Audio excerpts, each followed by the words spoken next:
Radhe Radhe. Welcome to the beginning of another live Sangha. May this be an offering to Sri Radha Krishna.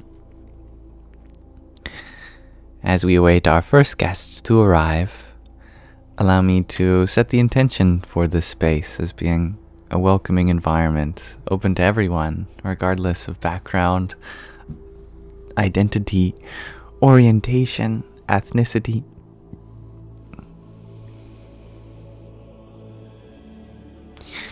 It is my hope that everyone feels welcome and accepted here, that they're allowed to be themselves without judgment.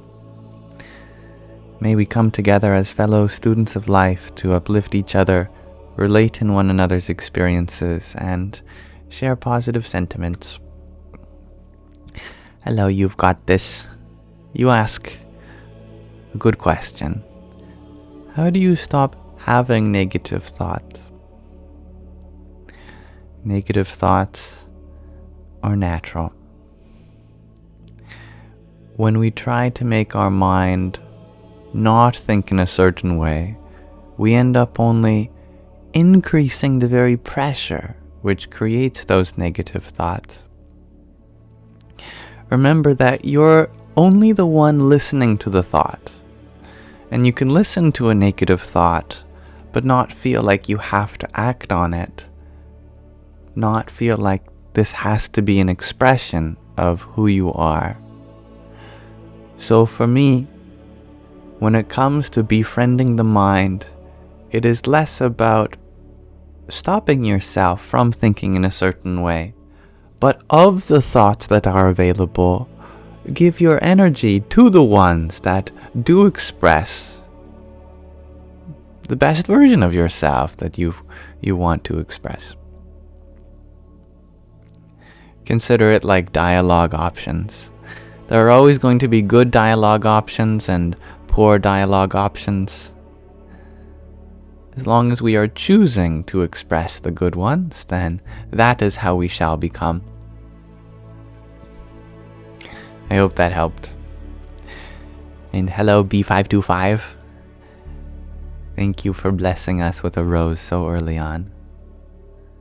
Hare Krishna.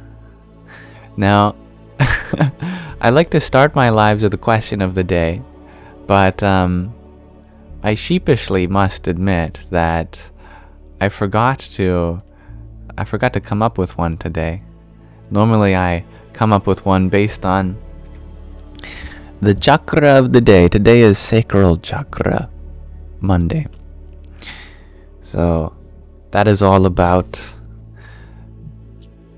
imbuing life into things. So I guess I'll ask,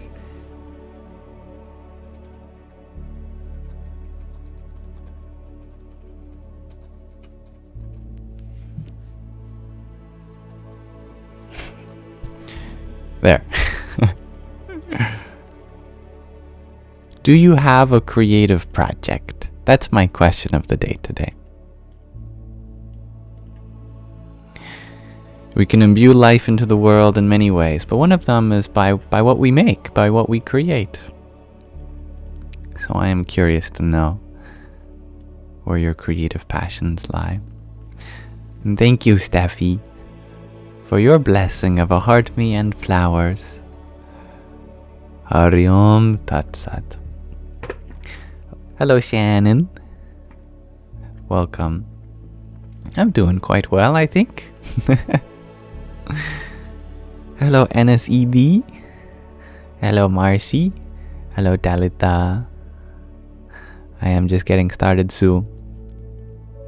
Thank you, Marte. You are just as lovely and holy. B525. Chris, you share that you write short stories and poetry. Beautiful. Well, if any of your poetry fits within the confines of a TikTok comment, and it would be a big ask, but I would love to hear some of your poetic musings. And thank you, Chris, for your trio of roses. Radhe Radhe. Risi, thank you for your heart me, finger heart and a rose. I have a finger heart coming at you. There. Oh, hello and goodbye, Yosand. So you share, you think your work, which is helping others, is one of your biggest creative projects. I love that.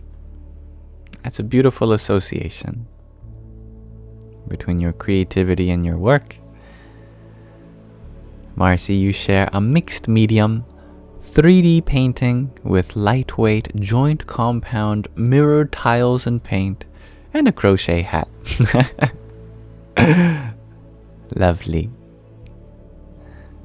Sue, you like gardening too. Good. I'm happy to hear that. Mother Earth, she's very creative where she places all of her trees and weeds and grasses and mosses and fungi and flowers and bushes and shrubs and grubs and bugs.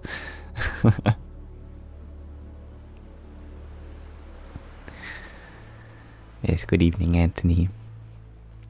Tudor, you share that my video made your night much better. Well, you're welcome. I don't know which one you're referring to. Probably my most recent one. But I'm glad to hear that. Jime. Jime. I don't know how to pronounce your name, but thank you. Aurora, you share that you're currently painting eyes for life-sized dragon puppets. Life-sized dragons. You're talking as big as a house.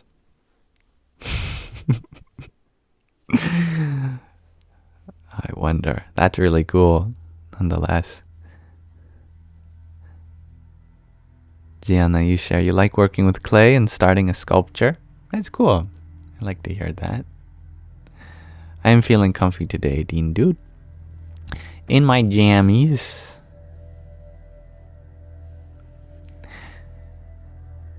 Thank you, B525, for another ice cream that you sent just a minute ago.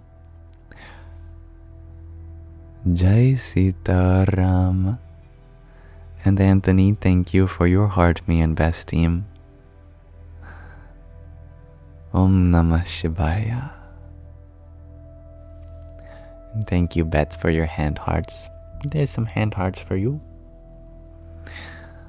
Om Namah Shakti Shivaya. You are Aurora, but more the size of like a small dinosaur, which probably tells you nothing. Dinosaurs, they can range, can't they? I feel like I have a good idea. It's big, but manageable, and that's really cool. I am so curious what that's for. You know, is it for some play or a musical production or even a movie, or is it just because you wanted to make a life-size dragon? That's really cool. Namaste, Babaji. Sarah, you share that you think every day spent working on this land is creative beyond belief. I believe you.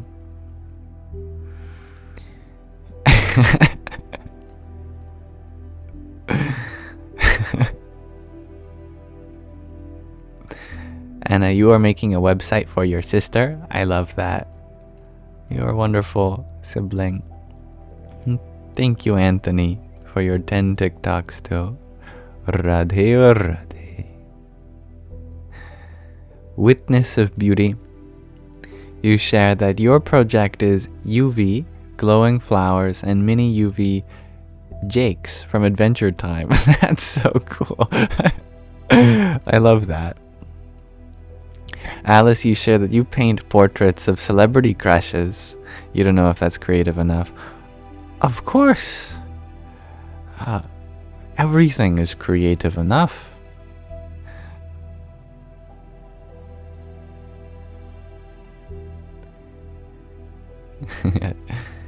Thank you, Babaji. Dhanyavad. Bets, you share you work with babies. You have to try and be creative to keep them entertained each day. Wow, I love that exercise of creativity. Yeah. Entertaining babies. Tough work. But good crowd. Good crowd. And Sarah, you share your mini creative of the night is a mini English muffin pizza. That sounds really cool and delicious. Knitting a baby blanket, shares Meredith. Aw, I love that.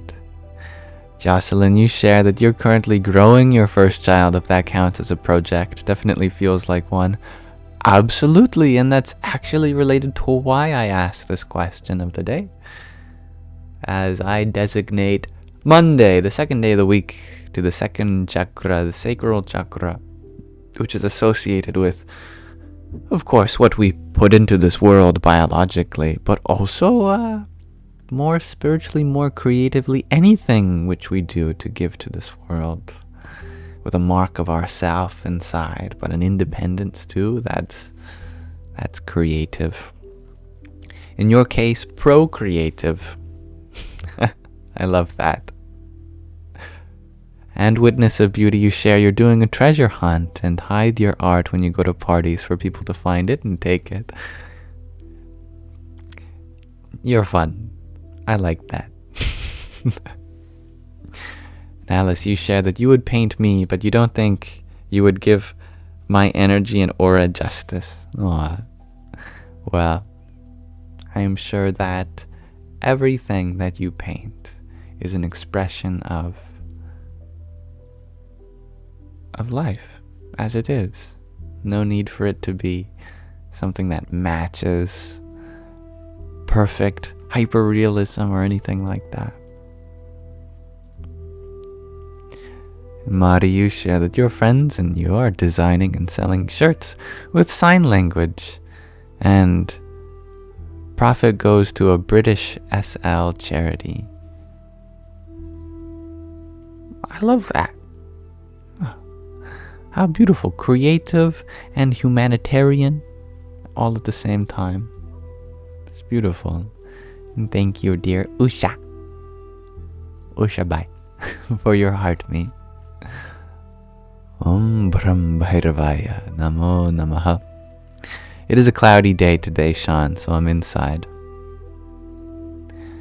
Thank you for sharing your love from Scotland, Sophia. Bree, you share your daughter is 18, and you're trying to find yourself a bit as you, and not just a mom. That makes sense to me. I think as our children gain independence, we also rediscover parts of ourselves that we have put on hold for our energy to be given wholeheartedly to our children. Thank you, Norman, for your love from Spain. MJ, you share you're growing a bonsai tree. I love that. And Sophia, you're planning on going live soon on here as a singer. I love that too. And Bets, you're wondering, what is my creative project? My creative project right now is working on a script. By script, I mean not for a movie or a play or any kind of story, but a writing system for an ancient language that has had its original script lost to time, and that language is Sanskrit. Actually, on my website, you can see my work thus far. It's called the Devalippi script. It's linked in the link tree in my bio.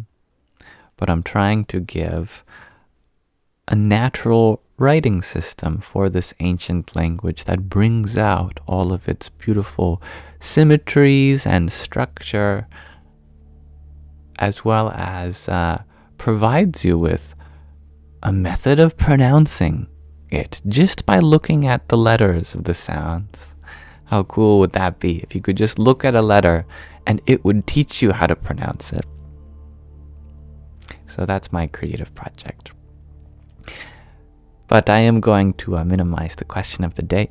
But there are some wonderful other creative projects that some of you have shared. Like Verity, you share tattoo designs. I like that. And good morning, Eden. You share your dissertation, you guess? Absolutely. Yeah. Mr. Astrolabe, you ask, does Jesus know exactly what's going on in the Andromeda galaxy? That's a good question. I noticed that earlier you asked another question about Jesus, which was, in the ultimate sense, are we all Jesus? Well, no one can be Jesus of Nazareth. No one can be anybody but themselves. But the Christ consciousness, that is something that we all have, absolutely. There are many things that we cannot replicate from living masters, but there are many things they do to serve as a role model. And looking up to a role model in this way, we can begin to harbor those traits. Did Jesus know what was going on in the Andromeda galaxy while he was performing in his pastimes here on Earth? That's a funny question. I've never thought of it. I assume that by taking a human form, we limit the divinity in some sense. My understanding of Jesus is very poor, but what I do understand is that even while he was the Christ, his relationship to the Father was interesting, that he would always be asking stuff for the Father. And even though he was God, which was also the Father, there was still a kind of relationship where he was asking questions. He was still reveling in the mystery and looking for the right decision in very intense moments in his journey. So I would make the guess, of course I'm not Jesus, I don't know. I would make the guess that there's an agency of God that was above him, the Holy Spirit, you could say. And that omnipresent sentience would know the workings of all the atoms down to the particles, all the way up to all of the planets and solar systems and galaxies. But while in a human form, he had cut himself off from some of that in order to be relatable, have a personal connection, a human touch, you could say. That is just my speculation. I am no biblical scholar or Christian in any sense, but that would be my guess.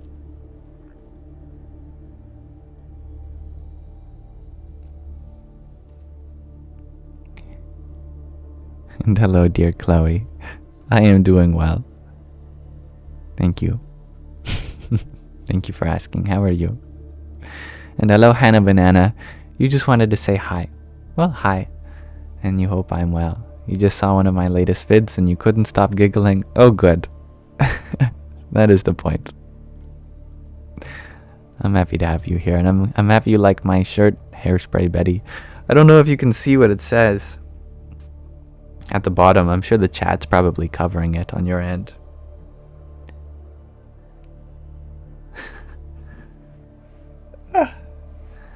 Anyway, I'll read it to you. It's the Buddha. The Buddha is meditating, and it says below him, let that shit go. Just let it go. Yes. That's right. And thank you, oh evil eye emoji. Another emoji which doesn't render on my screen. A heart emoji and another evil eye emoji. Thank you for your heart me. I hope to know your name, so I don't just have to call you by your emojis. But I can do that too. Namaskaram, Veri.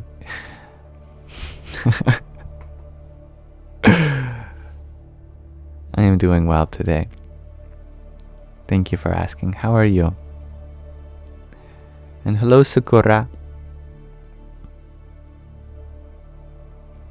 Yeah, my mom got this shirt for me. And thank you, Aurora, for your tiny. Yippee! You're good too, shares Viri. Oh, good. And MJ, you're wondering, do I believe in the evil eye? I just don't know much about it, to be honest. So I can't really talk about it. I'd love to know. Maybe one of you could teach me. And Honey Badger Heels, you're wondering how the planning is going for my trip. Well, it has taken many turns, and I've had different offers, and plans have changed many times. As for going to India, I know we'll go there eventually, but I've learned that if I really want to go down the path of monastic life, I have to start as a student. And I can start as a student by going to a temple that's on my continent. And then from there, after I study for a bit, then there's a chance I can take sannyas in India. Maybe I can also just go for a bit of a pilgrimage in India. But for me, since I want to really seriously embark on the spiritual journey, I want to take diksha, which is the Sanskrit word for initiation from a master. And I've known about this Vedanta temple for a while, and I've been in contact with one of the students there. And years ago, they invited me for a monastic stay, and I might go there to take initiation at the end of August.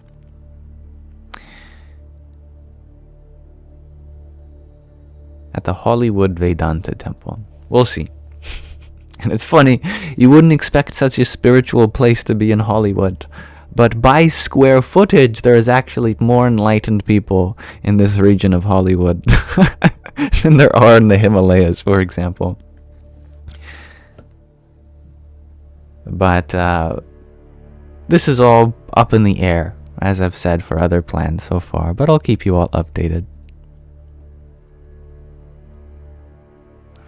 And I am in Canada, so I would still be leaving my country, leaving my home.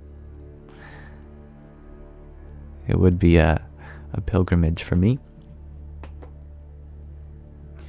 Now, I would love to start today by reading more of our book, The Hidden Power in Humans, all about chakras and Kundalini, by Paramahansa Swami Maheshwarananda. Oh, he's on this side.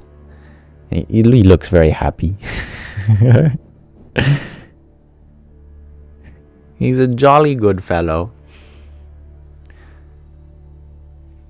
Looking like Santa a little bit.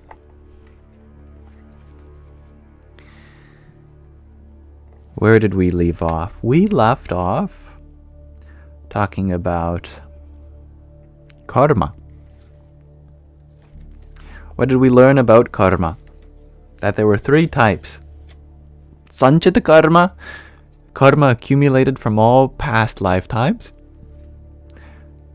Prarabdha karma, which is the karma of that which is currently coming to fruition that we're dealing with now. And the kriyamana karma, the karma that we're currently adding to that. Let's see, what else did we learn? We'll read the last paragraph to keep us updated. Whether we believe or not, rebirth is a fact. As humans, however, we have the possibility to make more rapid progress towards the light through the practice of good karma. Karma, by the way, literally means a deed or an action. This is why we should not allow the precious opportunity given by a human life to slip by.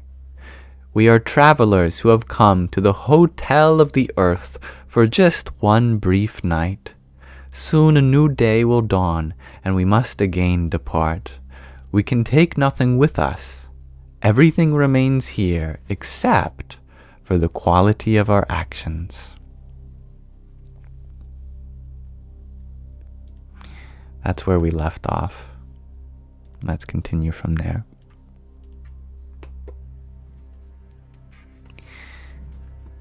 This section is all about the Pancha-Kosha, which are the 5 sheaths Our existence as an individual has many layers to it.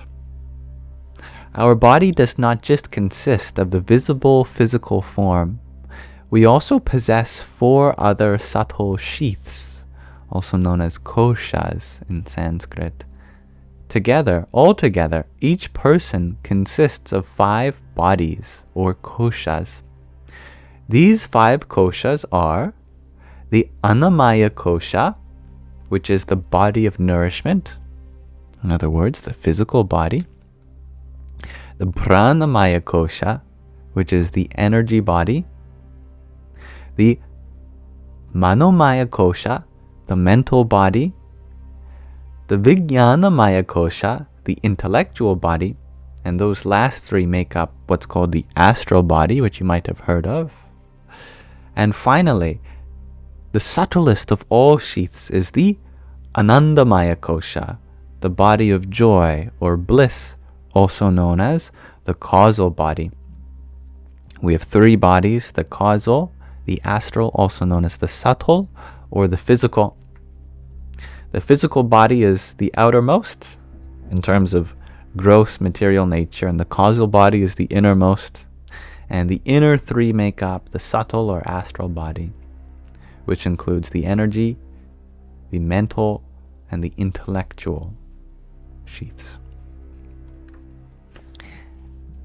Yes, hello Tyler. Hello Caddy. Hello Letitia.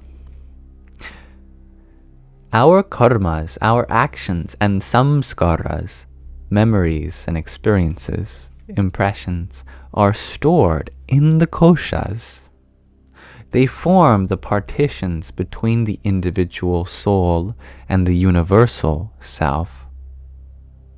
Liberation, moksha in Sanskrit, therefore means to release the Atma from the limitations of the koshas, like Russian nesting dolls. You want to unveil all the layers to release the infinitude within. While we still hang on to our personal ego and continue to identify with the little I, until we have released ourselves from the koshas, we cannot become one with the infinite. In order to become one with something, we must develop the same qualities as that with which we wish to unite. On the other hand, however, all 5 koshas, layers or sheaths, are indispensable for our existence on the earthly plane. Without them, we cannot exist here.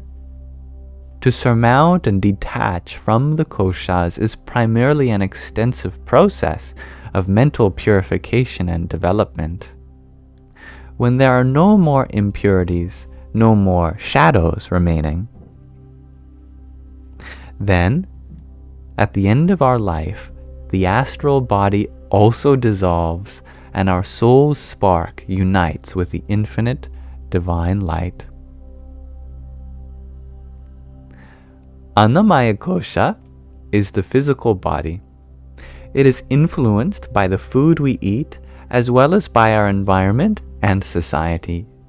Therefore, the yoga teachings emphasize how important positive and beneficial human interactions, as well as healthy, sattvic diets are for our physical and mental development. Sattvic means a harmonious, balanced, and pure. Sattvic nourishment is a wholesome vegetarian diet, which includes fresh milk with milk products. The consumption of meat, alcohol, and drugs weakens our vitality and fills us with negative vibrations. A wholesome lacto-vegetarian diet, however, provides nourishment for the body in an optimal way. The Pranamaya kosha is the subtle sheath of cosmic energy that penetrates and surrounds the physical body. It forms our aura, the radiance that emanates from us. Prana is the subtle nourishment that is as necessary to life as food and drink. With each breath, we not only absorb oxygen, but also prana. All foods not only supply us with nutrients, but also with prana. The quality of our prana is decisively affected by external influences as well as by our own thoughts and emotions, and impacts upon other koshas, other sheaths. Manomaya kosha, the mental energy sheath, is even more extensive and more powerful than the pranamaya kosha. Its scope is infinite. The mind and thoughts can reach anywhere without any loss of time. Therefore, it is very difficult to control the thoughts. Vedanta philosophy coined the saying, Mano matra jagat, the whole world exists in your mind. Innumerable levels and worlds exist in the mind of each individual. Every thought, every idea, and every feeling forms a separate world for itself. Only through controlling the mind can we gain control over our destiny. The best method of mastering the mind is to foster good thoughts and qualities. Following the rules of yama and niyama, which are the 10 ethical principles of Raja Yoga, the kingly yoga, include non-violence, truthfulness, non-stealing, continence, non-accumulation, purity, contentment, discipline, studying holy scriptures, and devotion to the divine. So following these 10 rules, understanding, giving, praying, and practicing mantra purify our karmic phenomen, which is the word we introduced earlier, which refers to our aura, so to speak, our vibrations. The Vijnanamaya Kosha is the intellectual body. It can also be positively or negatively oriented. This depends on the society we keep, together with the sensory impressions that we absorb from our environment. It is formed by the experiences, upbringing, and the education in this lifetime, and represents the sum total of all of these. The intellect, though, is not always our best advisor. All too often it is deaf to the truth and judges egoistically in line with our desires. The intellect can be a very useful tool, but it can also be a great hindrance. That is why we should always employ both buddhi, reason, and viveka, correct discrimination. Finally, the Anandamaya Kosha is the body of bliss. It is the subtlest of the 5 sheaths and the most difficult to overcome. This is because the aspiration for the fulfillment of our desires and for comfort and pleasure is a powerful motivator and a decisive power within us. There are 2 types of joy: the transitory, limited elation, and the eternal, unlimited feeling of joy. The first depends on certain conditions, the fulfillment of our desires, and other favorable circumstances, whereas the latter is unconditional and is totally independent of external conditions. Lasting contentment and mahananda, infinite bliss, are bestowed upon us only in the union with the Self. All other joys are limited and transitory. Only through jnana, knowing wisdom, can we free ourselves from the Anandamaya Kosha. Bhakti, loving devotion, takes us closer to this goal, but the final step can only be mastered through the knowledge of the truth. Only then can we finally attain moksha, liberation. The 5 bodies that encase the jivatma, the individual cell, can be compared with the skin of an onion. The essence of an onion being neither chemically nor physically derived from its skin.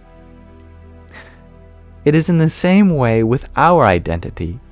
When we observe our body, we say, "This is my body, this is my arm and my leg, my head." When we go a little deeper within ourselves, we recognize our thoughts and feelings, and we still say, "These are my thoughts, experiences, and so forth." This actually means that everything belongs to us, but is not identical to us. The self is apparently something else. The body, thoughts, emotions, and intellectual knowledge are merely skins that cover the nucleus of our existence. We can only experience this when we go deeply within ourselves and penetrate the numerous layers that cover it.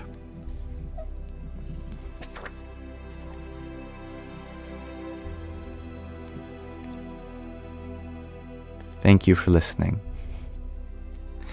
What a wonderful introduction to the Pancha-Kosha, the 5 sheaths. I hope that was insightful. And with that, we may continue with our Sangha, and we may discuss whatever it is that is on your heart or mind. But thank you, B525, for the rose that you sent while I was reading. I'm glad you liked it, Auntie. Hello, Marlon. Rahina, thank you for your heart me. Om Namah Shivaya. And Isabella, thank you for your W. One of the best letters. It's up there. And thank you, KD, for your quintet of roses. Radhe Radhe. Sadik, thank you for your 10 community fests. Om Namah Shakti Shivaya. And Roxy, thank you for your heart me. And your tiny. Yippee! Witness of beauty, thank you for your heart me too. And thank you, Eileen, for your pair of tiny tinies. They're jamming out today, I guess. Avertis, you ask for advice on staying on the path despite setbacks and relapse. The suffering that is associated with these so-called setbacks and relapses is precisely what is alleviated by staying on the path. Every time that we do fall, that can be an encouragement to continue rather than discouragement. We just have to remember what we're fighting for, what we're moving towards.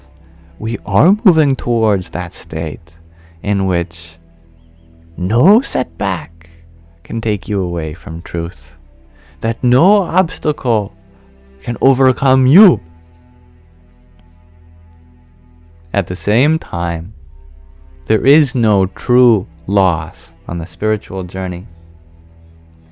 In fact, in early chapters of the Bhagavad Gita, Krishna ensures to Arjuna that even a little bit of this knowledge saves one from the cycles of births and death.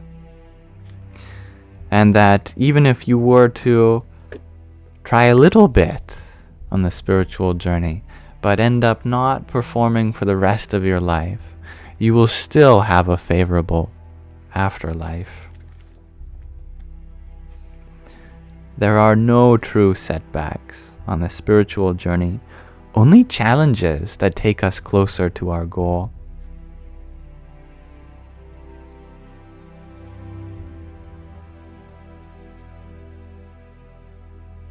There it is. This is the 40th verse of the 2nd chapter. Here, in this path, there is no loss of effort toward liberation, nor is there any harm. Even a little of this knowledge protects one from the great fear.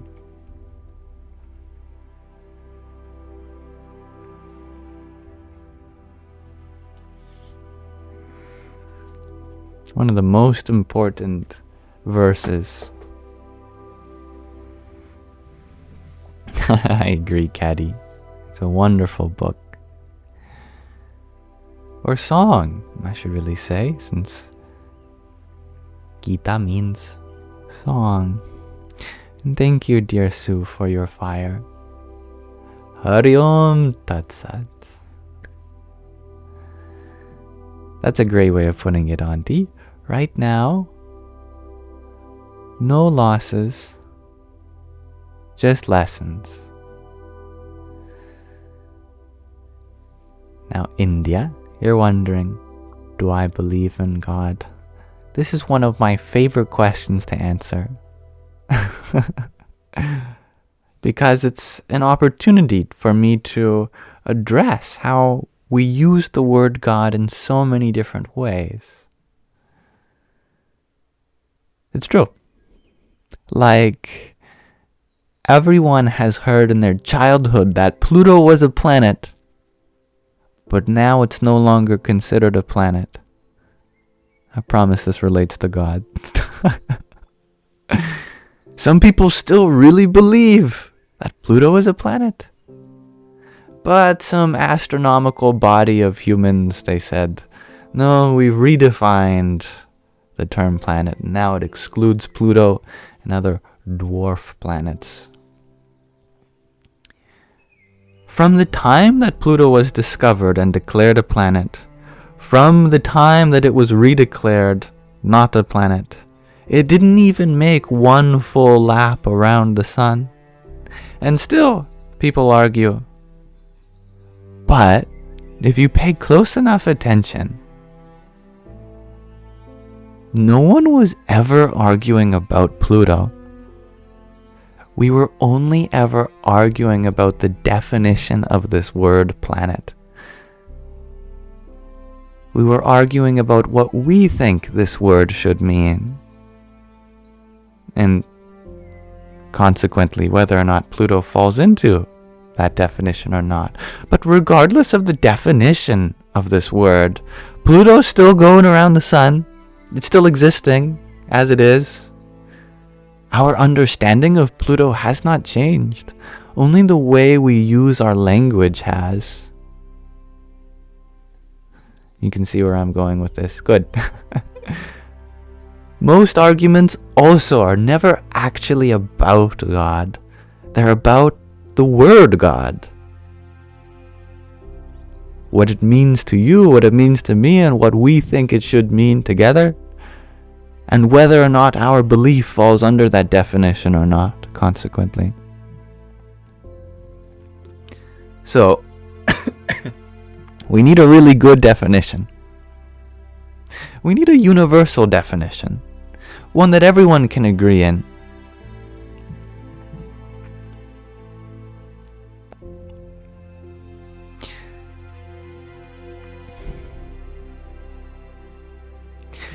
How about the source of the universe?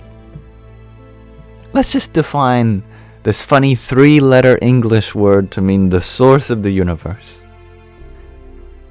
Do I believe in that? Well, do I believe this universe had a source? Of course.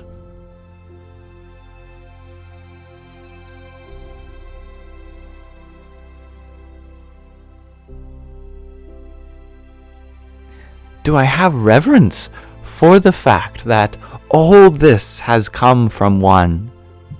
Absolutely. Am I in awe of that infinitude? Certainly.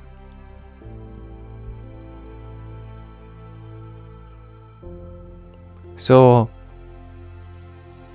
it's in this way that I try to be very careful with this word. I love your point, AMEJ. What about the multiverse and omniverse? Wouldn't that be left out? In a way, you are right. But I'm including all of that in my usage of the term universe. For to me, universe just means that which is. Anything else that is also part of that which is, isn't it? Uni means one, verse means song. It's all part of one expression. And then someone came out with the idea of another expression. Well, again, just like the word Pluto, or just like the word planet, we've just changed the meaning of the word rather than changed our belief. I believe deep down we all believe in the same truth. We just use different words to describe it. And then we get caught up in the words and associate the words with the meanings of our individual experiences. And then we become divisive because there are differences in the way we use the words. But deep down we are all one.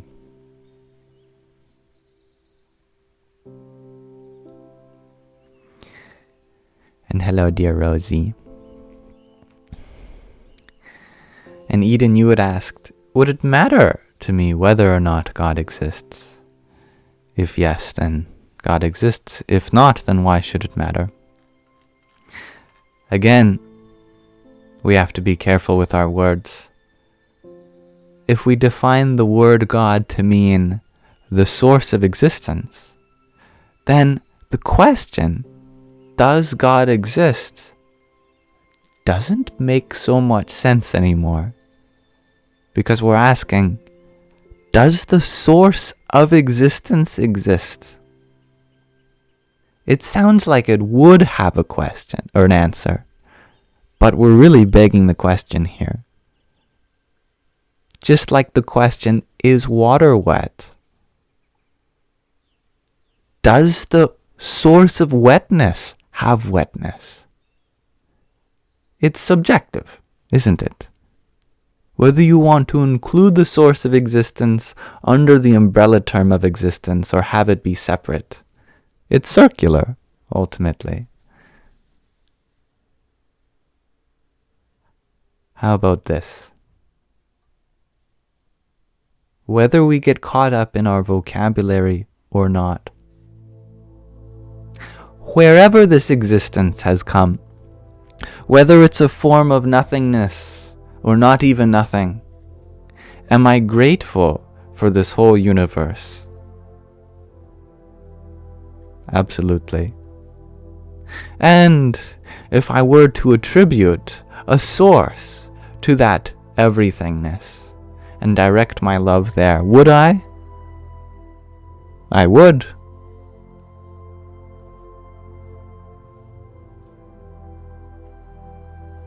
How would I do that?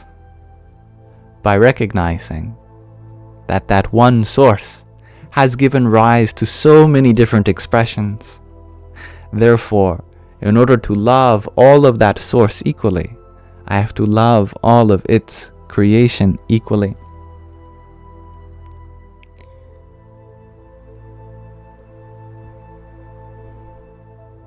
We can give our love to that source by giving our love to everything, since it has all come from that source. Our loved ones, for example, are our vehicle which transports that love unto the ancient source.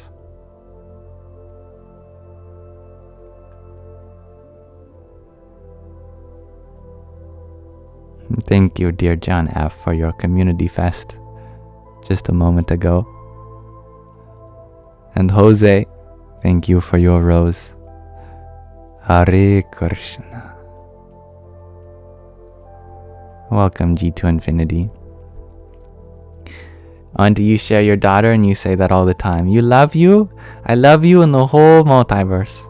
That's beautiful. And hello, Miss Kitty.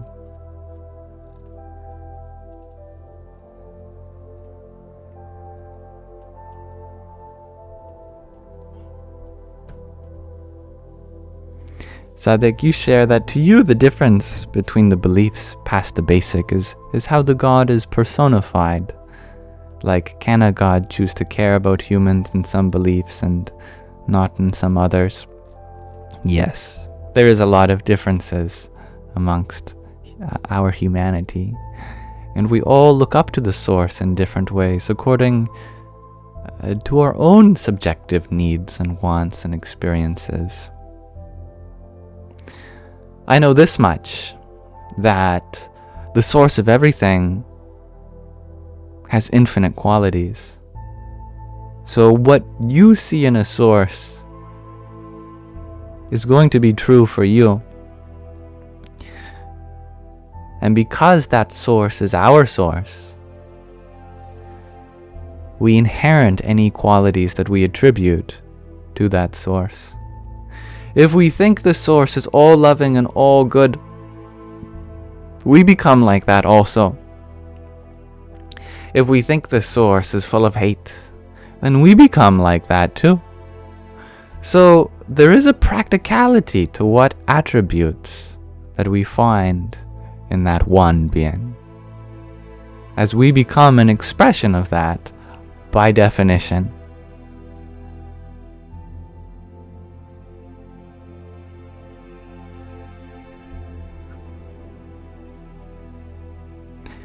Cora and Yusha, you want to learn how to let things go. You have a hard time holding on to hurt. Me too, my friend. Me too. And it gets easier.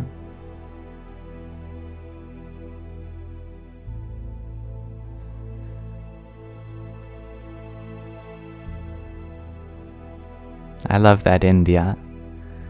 We will never truly know all the answers or the truth. We should find peace in the unknown rather than fear. And hello, Rachel. What is your question, dear Marlon?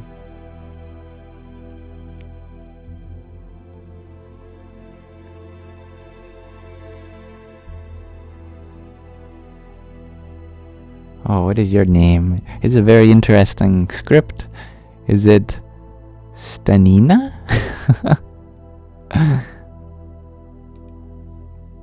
Stanina. Hello. Hello, Miss Kitty. Hello, Feline.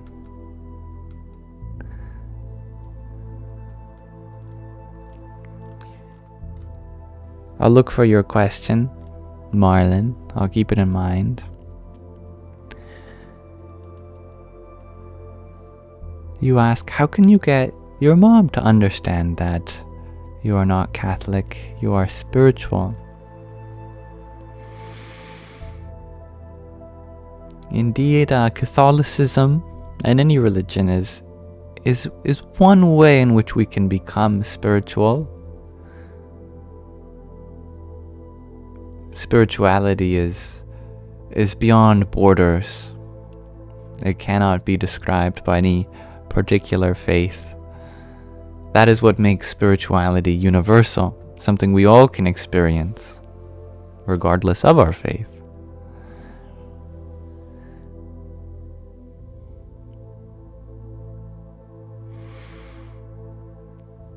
If your mother cannot understand this, well, that's where she is, and we might not be able to put it into words that she will instantly recognize or understand. I believe that eventually a mother, hopefully, will realize that all they want for their child is for them to be happy. That's the mark of a mother. And they might have reservations for how you can be happy according to their own experience.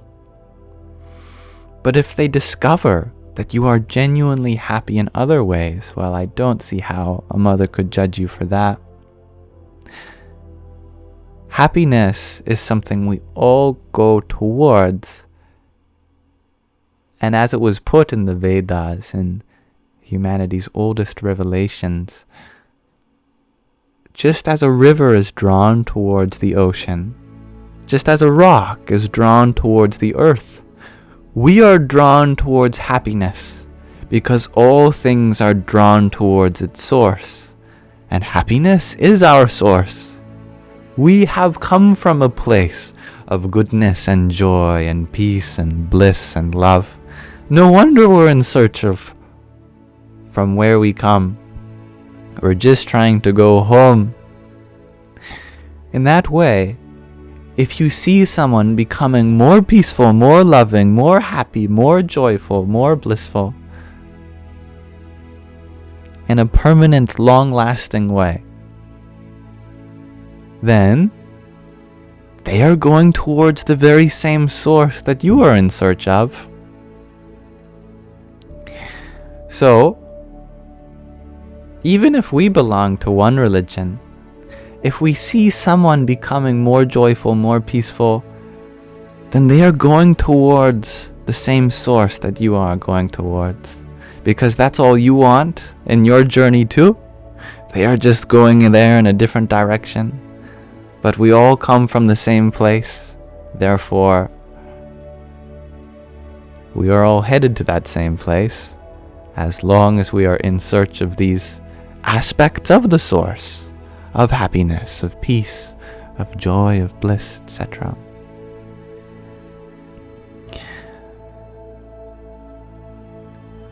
I hope that your mother would understand that.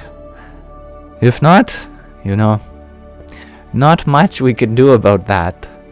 Sometimes we are unable to make others understand us, and that's okay.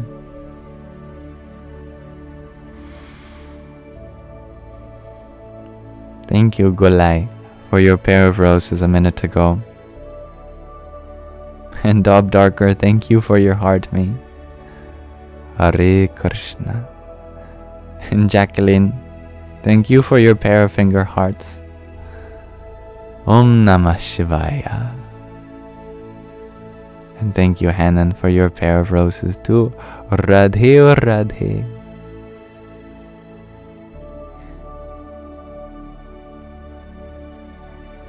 And that's a beautiful sentiment, Feline. My religion is the universe.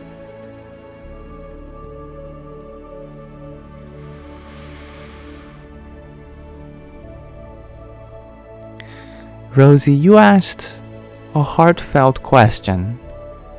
Do hateful and toxic people go back to the source? Eventually, as all beings do, as they become less hateful, less toxic, we come back to the world as long as we have something to work on ourselves. As long as we carry with us any sort of prejudice or ignorance or hatred, we return to source by becoming more loving, more peaceful, more patient, more compassionate. And this is a possibility that is there within everyone. And it takes many lifetimes.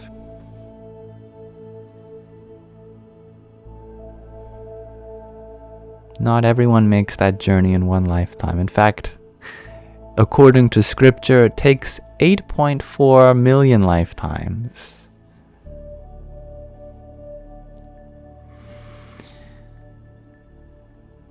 There's a lot of insecurities we have to process. A lot of attachments towards selfish things. Even if we feel like I am very kind and others are not. I am very loving and others are not. I am very patient and others are not.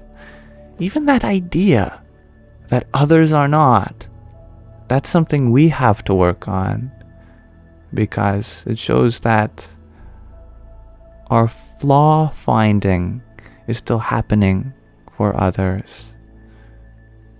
Ideally, the best way to be is for someone to find faults within themselves, but then look for the good in us. That's a divine way of being.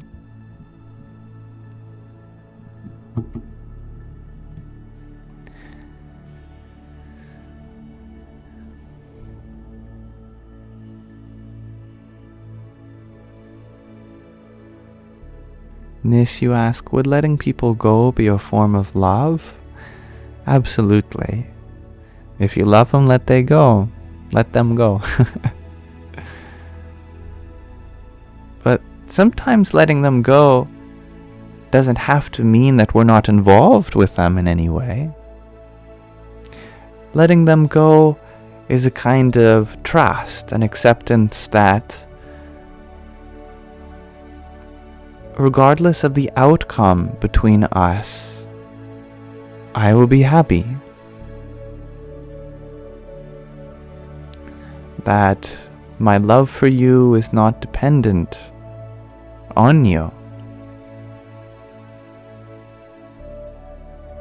We let go of our attachments for them to be a certain way.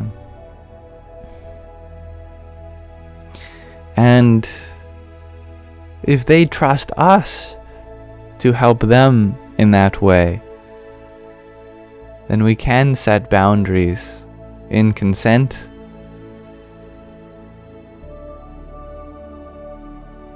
To guide them to their independence also.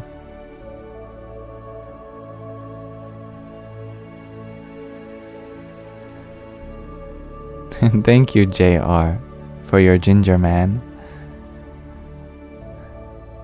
Om Dum Durgai Namaha. Magdalene, you share regarding Saranagati. It was a gentle affirmation for yourself in that moment. Saranagati is such a beautiful word, and I'm happy to relate it with you. It's the one law, the only law that overpowers infinite karma that we have gathered since endless lifetimes. Total surrender to the present moment as it is. Karmas can no longer touch you. They still come to fruition. We may still get into an accident or contract some illness. We may still get physically hurt, or someone may scold us. All the karmas may still come to fruition. But with Saranagati, total surrender, they no longer affect your joy,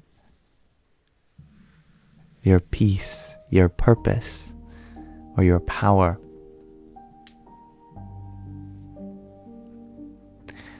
That's close, Mr. Mate.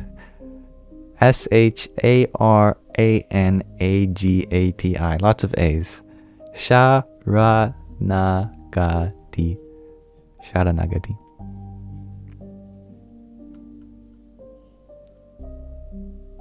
Sadik, you're wondering, can love be measured or compared in any way at all? Can there be a corner of the universe without love?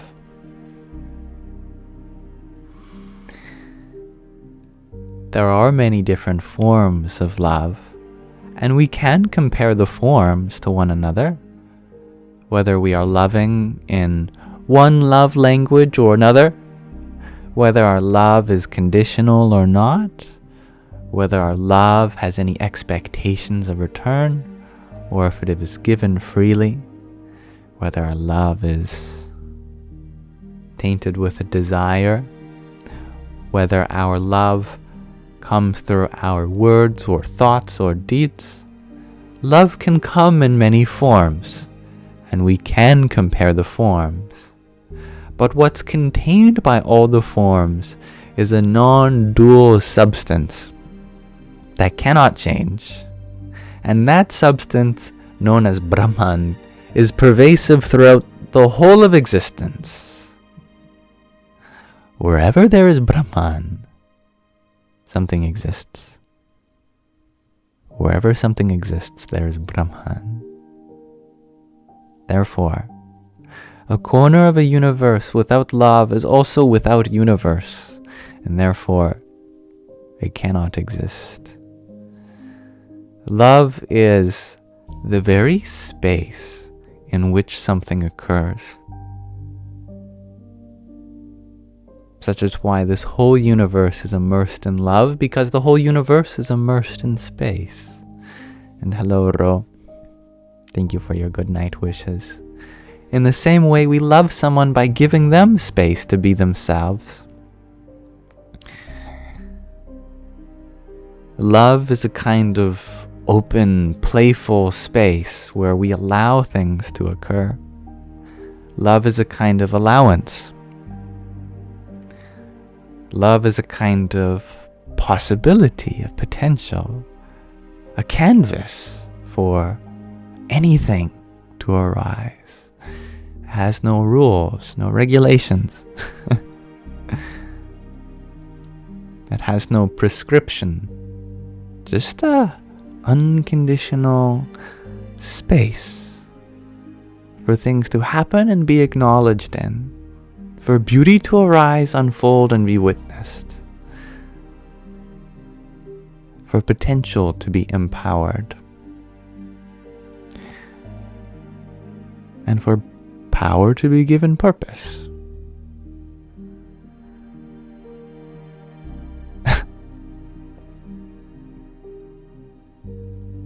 Thank you, Trenchant Luminescence, for your heart meek, cloud bread, and a best team.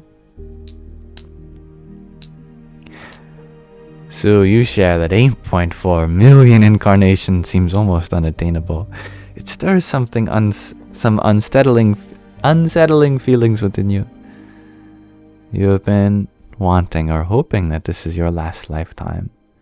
It's probably about being at peace with what is. Indeed.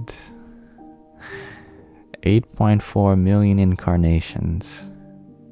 That's the natural allotment of time, but that doesn't mean you can't accelerate it.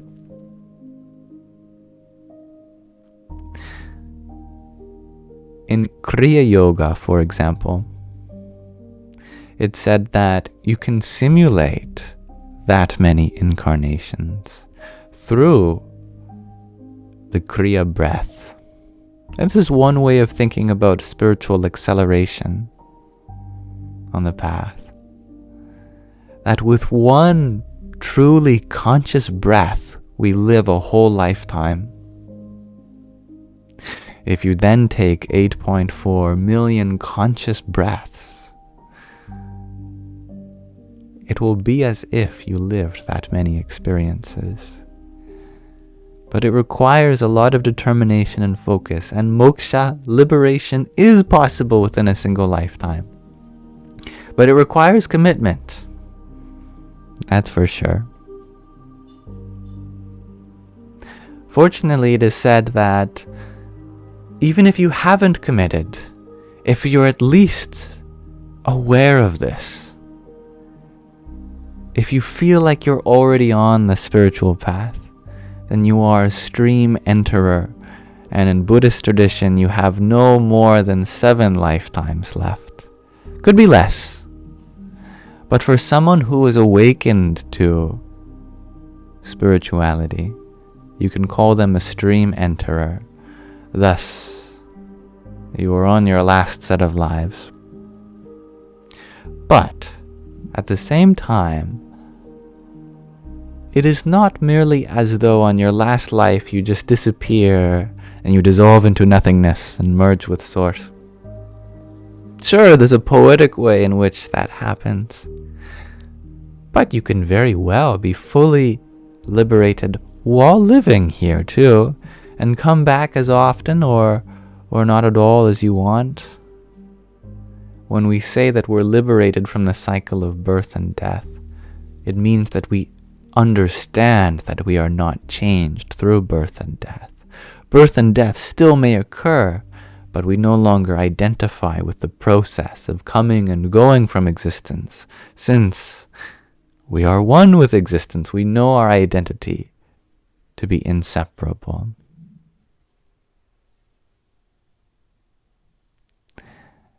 And thank you, dear Anna, for your GG. Hari Om Tat Sat.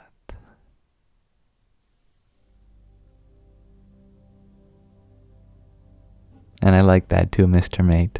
At least we are aware of only one life at a time. So every life is like your last. And it is so precious that way too. Denise is going to be right back for she has to put the chickens to bed. That's so cute. If chickens say cock-a-doodle-doo when they wake up, what do they say when they go to bed?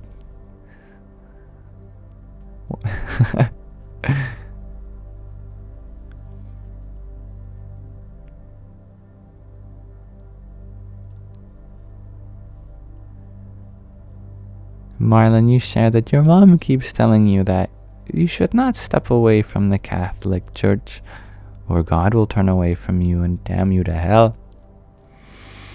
Those are some dogmatic words, and I understand where they come from.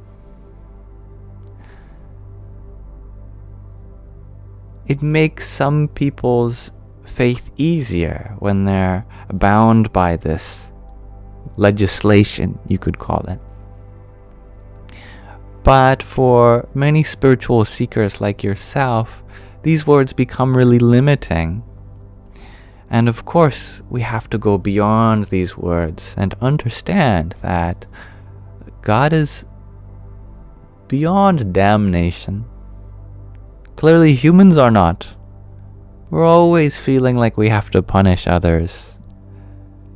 For an infinite being, there is no need for any sort of negative reinforcement. So I would like to affirm to you that God will never turn away from you. There is nothing that you can do that separates you from Source, for that would violate the very definition of what it means to be a Source. You are a part and parcel of that Source. You are a sliver of that infinite being. If that infinite being were to leave itself, a paradox would surely ensue, because that would require God leaving God, which you are a part of. Therefore, there is no need to worry in this way. And I am sorry that your mother uses such words. That's just her vocabulary. That's what she's been taught. And if she knew better, she would use better words too.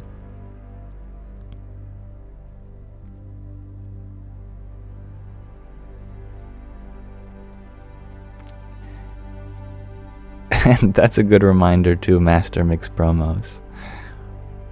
In some sense, we are already in damnation. We are in the world of suffering. But that doesn't mean we can't make it a heaven. We can't bring heaven here.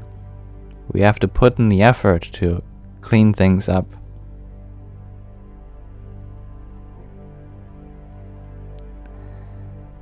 We've made a mess out of this planet.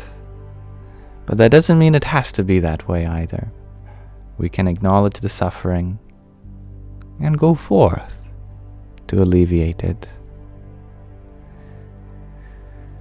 And thank you, dear John F., for your friendship necklace and your finger heart.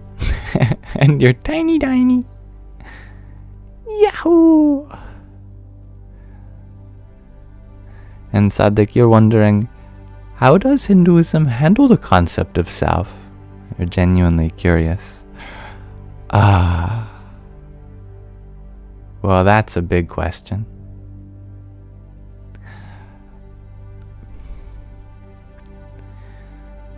The ultimate goal in Hinduism has been described as self-realization. That the most important goal in all of life, all of existence, is to realize oneself. The Atma is the Sanskrit word for self. Moksha.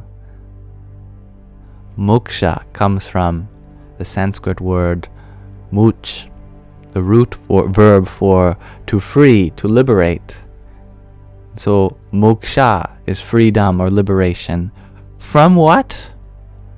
From our limited sense of self, from our jivatma.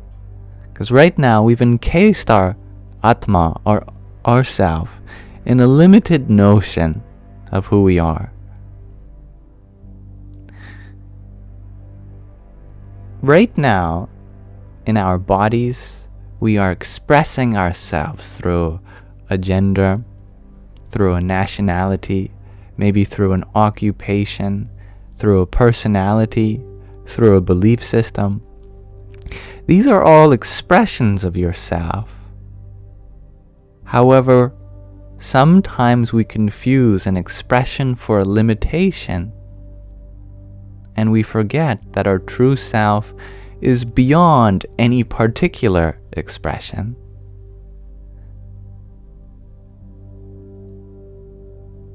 That our true self is beyond things like gender, nationality, occupation, race, belief system, physical appearance.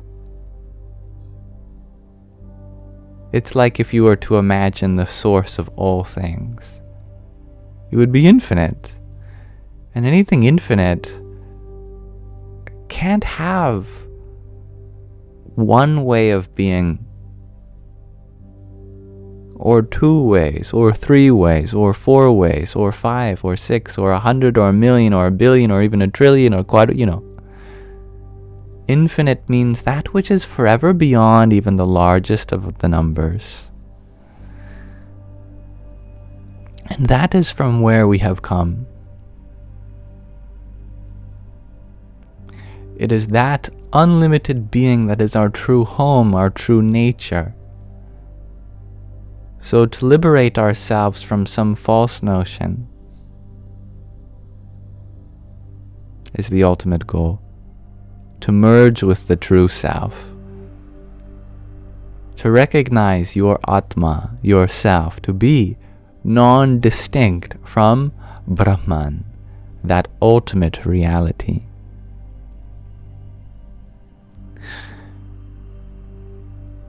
You have all heard that you are not this body, not this mind. That ultimately comes from this Hindu idea, from the first revelations, the Vedas, where they expound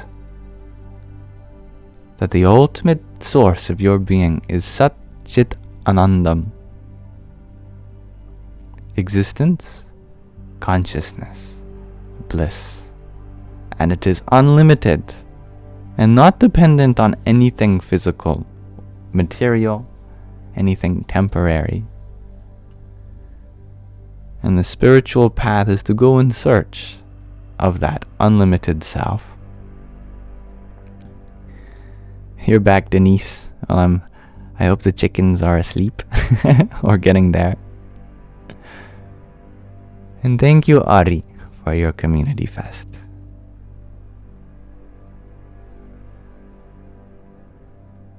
Hari Om Tat Sat. And Casey, thank you for your 1, 2, 3, 6 roses.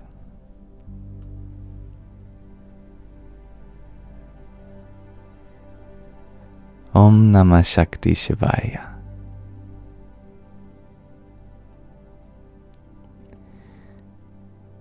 Now, feline, you're wondering, What do I think about human being concerning all the you've used an emoji here. Things we do. I don't know what this emoji represents. Well, human beings are capable of a lot. Human beings can do both harm and help. You could say that we are gifted with this duality so that our decision becomes a conscious one. That we are not unconsciously doing good.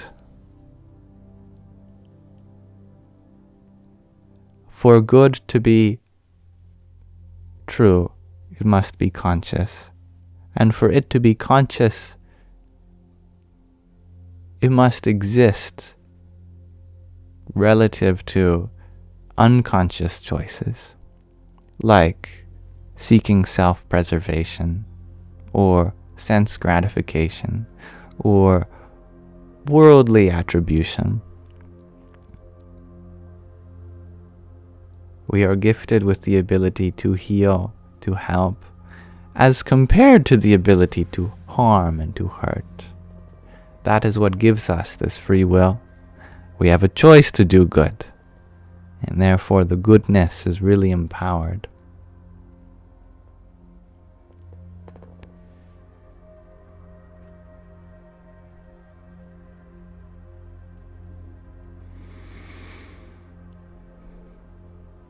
Marlon, you share that you know you have to let go of some emotions, like sadness and pain from the betrayal you had told me about.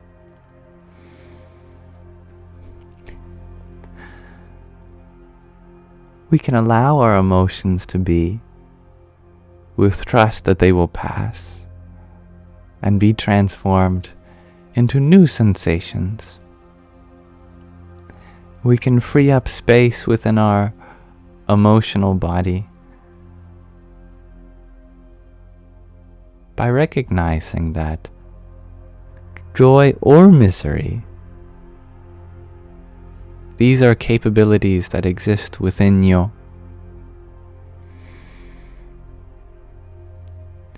We can let others make us joyful, and we can also let others make us miserable. But we do so by letting them, by giving them reign over our sense of self. We can reel in our sense of self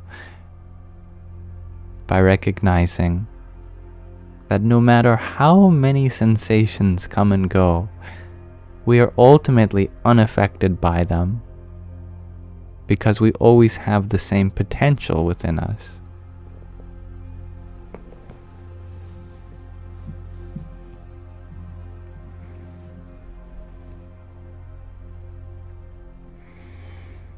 Anna, you ask, do I believe that we are really conscious? Sometimes you doubt your intelligence, like it is nothing. Oh, my dear, consciousness is your essential nature. Are you able to see? Are you able to hear? Are you able to smell or taste or touch? Are you able to become witness to life? If so, then you are truly conscious. Intelligence is very much related in proximity to consciousness. In fact, intelligence is third in command to your consciousness. Second in command is your sense of self, your ego, your Ahimsa. There's Chaitanya, pure awareness, consciousness. Right below that is Ahimsa, ego, and then there's the intellect, buddhi. So it's very close. Then there's the manas, the mind, and then the body and the senses. The relationship between the intellect and the consciousness is determined by the ego. And the relationship between the consciousness and ego is direct. It's where we give our consciousness, where our awareness concentrates. Wherever it concentrates, that's the flow of our sense of self. We are giving our sense of self to that place. We notice our awareness goes in different places. And wherever it goes, we gather experiences from there. And those experiences crystallize into knowledge. The place of that knowledge is called the buddhi, the intellect, because we make decisions, mental decisions, based on the knowledge we've gained from our experience, and the knowledge that's seated in our intellect.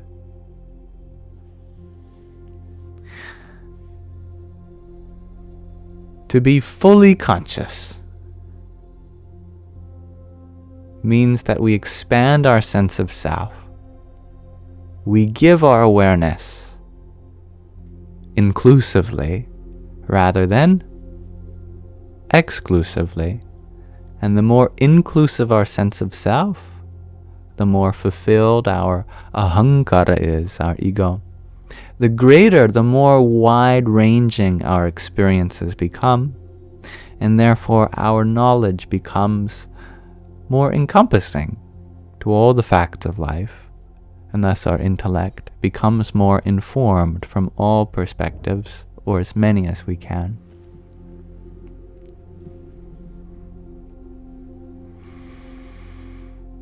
Havertis, you share that when you meditate, the straight back posture hurts due to scoliosis. Then you don't have to meditate in the straight back posture. Some meditators are very strict. They say you should have a straight back.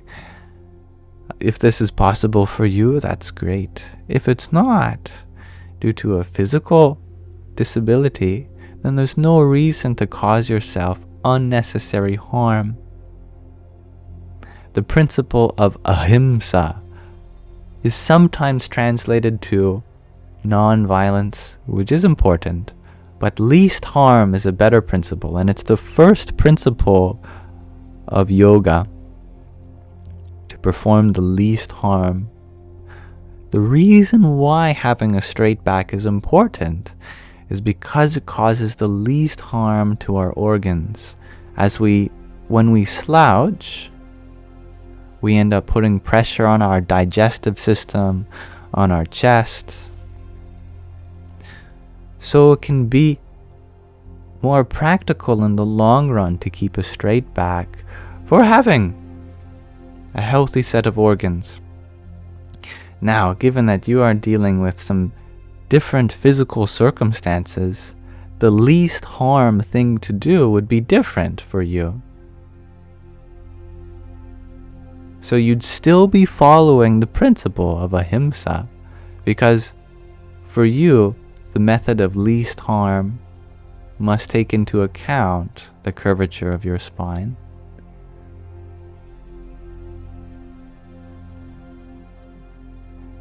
Yoga is a very personal practice. It's not an objective science, but a precise, subjective one that accommodates the needs of every individual. Make sure that your needs are being accommodated. No need to bend yourself into anyone you're not. Of course, yes. Rest your body as it naturally wants. And you will still try to be as straight as you can manage. Sounds good. That sounds good to me. The point of meditation is not the specific posture as it is any kind of posture that's conducive to relaxation. Assuming you don't fall asleep. That's really the only criteria. Is that you want to be alert. So if you snuggle up in your pillow and you try to meditate, you're probably going to fall asleep instead. But if you're in a pretzel and your body's in pain, you're not going to be able to meditate either. So it needs to be in a relaxed position that keeps you alert and comfortable.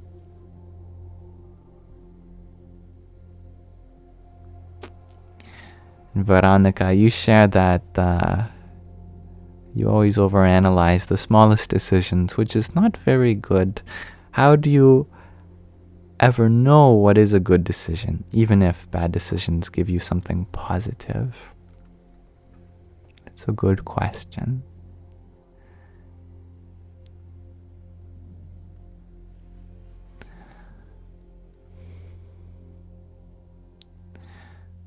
The faculty that makes decisions spiritually is known as the buddhi, that we just talked about.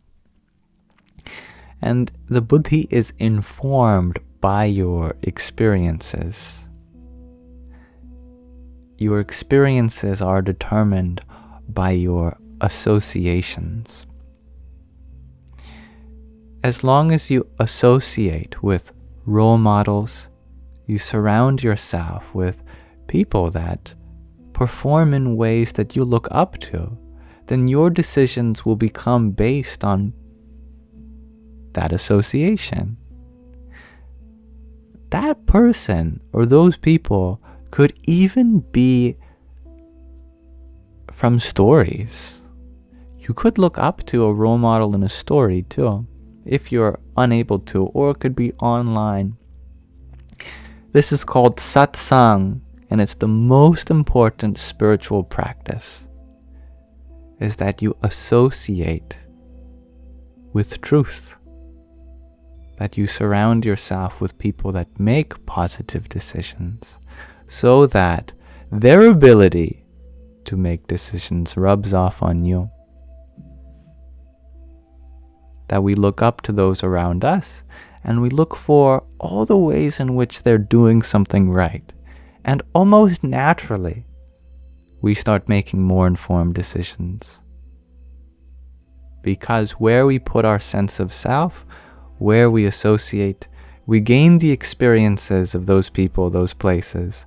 And all of those experiences play a role when making a decision, when discerning between, say, the good and the bad. Ultimately, of course, there is no objective measure for good or bad.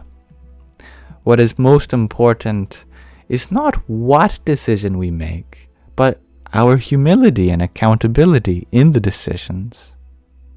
If we make a decision that we feel like we can learn from, that if we were to make the decision again, we do something differently, then as long as we're learning from that, it's okay.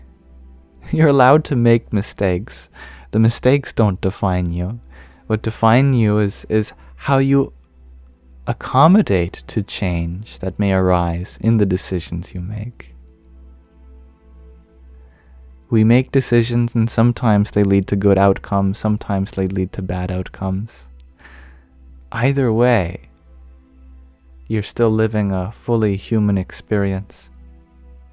And in the good outcomes, we can remain humble, and in the bad outcomes, we can remain accountable, and we keep learning in that way. But in the long run, the greatest factor in making informed decisions is where you place your sense of self, who and what you associate with.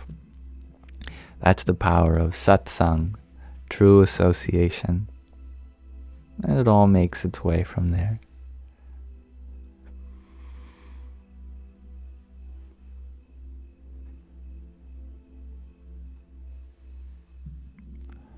Now, thank you, Shakira, for the harmony you sent a minute ago.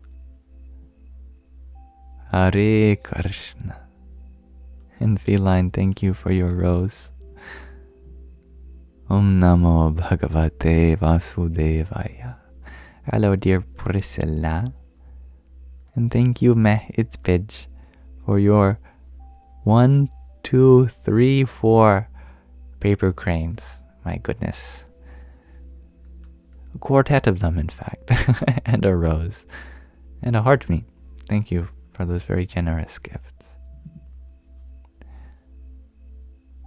Om Bhur Bhuvasvaha Tatsavitur Varenyam Bhargo Devasya Dhimahi Dhyo Yona Prachodayat. And thank you, Kent and Lisa, for your heart me too.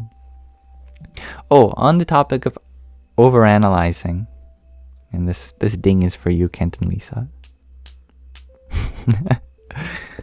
I wanted to add that dropping analysis is an important part of meditation, so we can practice not analyzing by dropping our method of analysis. It's a bit of a leap of faith, but for those who have done it, you can laugh with me when I say that when you stop analyzing the world, you can check. You're still here. You don't disappear into nothingness or suddenly mistake a tiger in the bushes and you're done with. Analysis can be a survival mechanism, but it's not necessary in all moments for survival. You can just be, without judging all of the senses that our eyes and ears give us, our feelings. Because all of these things are material, they can never be perfect. And we don't have to try to compromise for that perfection either. We can just be. Allow the experiences to arise, knowing with self-knowledge that nothing can take you from your true self.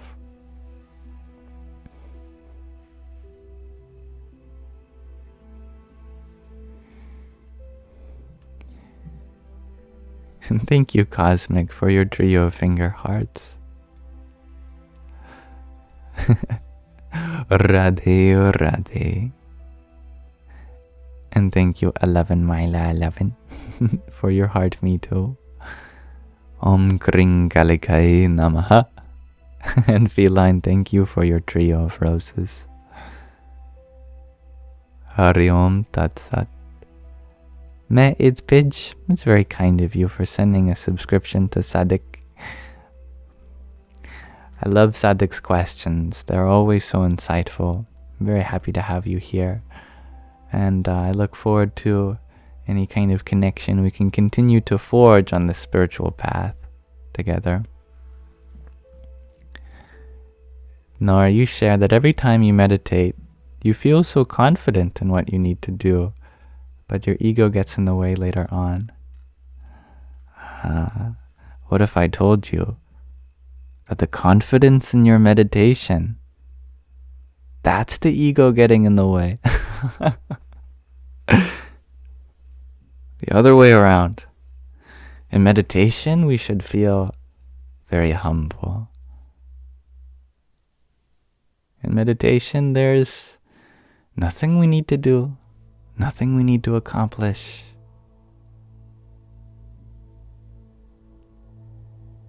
Sounds like the opposite of confidence. But I promise that the more humble we become, the more able we will be in the things we have to accomplish. It's a bit paradoxical, but on the spiritual path, the kind of confidence we associate in the world is something that we complement with humility. And humility means we don't know. Humility means we might not be where we're at yet. It means that there's more for us to work on, always. And it keeps us inspired, looking up, gets our sense of self to continue to expand. The moment we feel like we've got it, is also the moment we become susceptible for losing it once more, since we grasp onto it. But reality is like sand. What we grasp onto just slips between our fingers.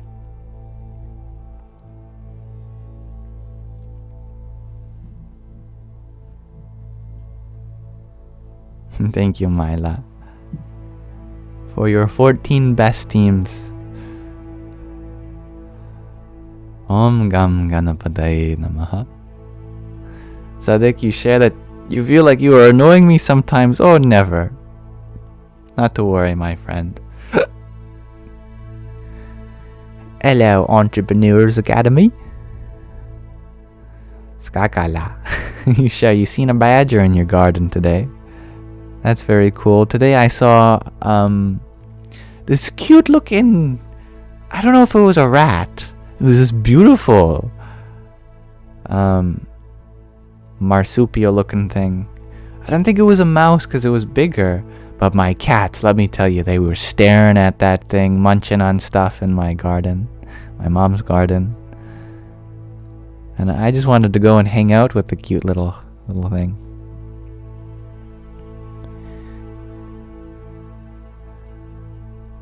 Junkie soup? You ask. Do I think medicinal herbs affects meditation or enlightenment negatively? You're really curious on my answer. No, not unless we rely on it for our meditation or enlightenment. Because doing so means that we're assuming that we don't already have that capability within. If we feel like we're getting something that we can't otherwise, that is the mistake.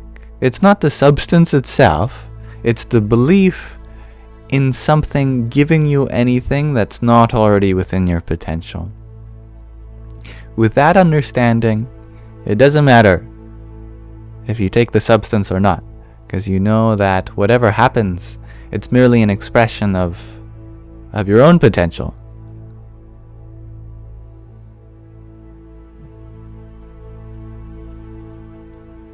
And Denise, you shared that today you had a young bear in your backyard. So cute. Oh, you know, I'm really glad that I don't live in a place where bears are frequent. Not because I'm scared of bears, but because I'm not. Because I know that I would try to make friends with the bear and likely regret it.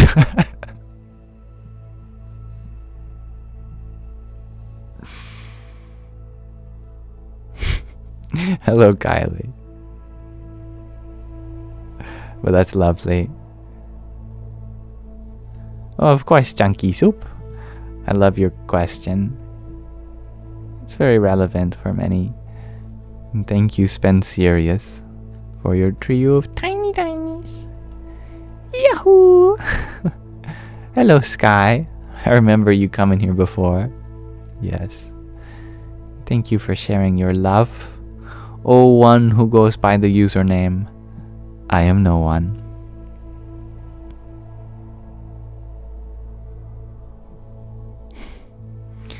Now, Electric Tea, you ask, do I have any tips on meditating? You feel like a fraud when you do and your mind runs away. That's funny. Actually, your humility is the sign of a good meditator. If instead I thought, I am an excellent meditator, I am the best in the world, I am so good at meditating,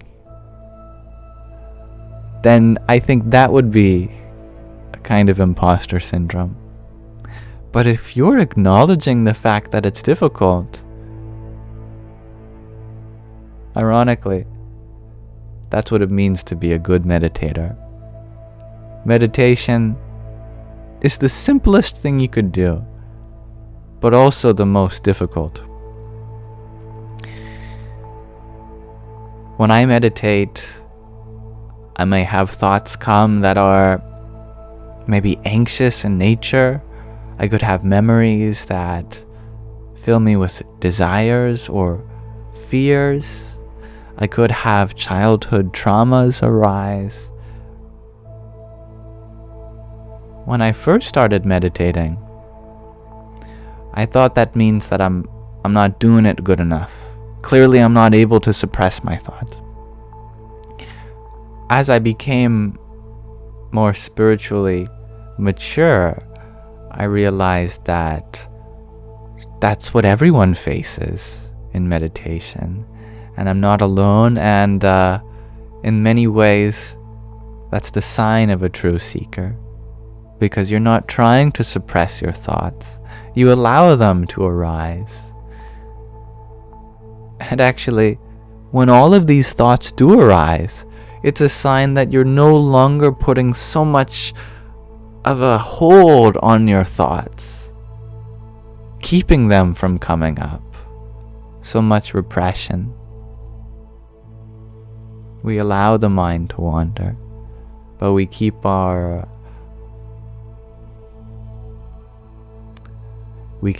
buddhi, our intellect, seated with the knowledge that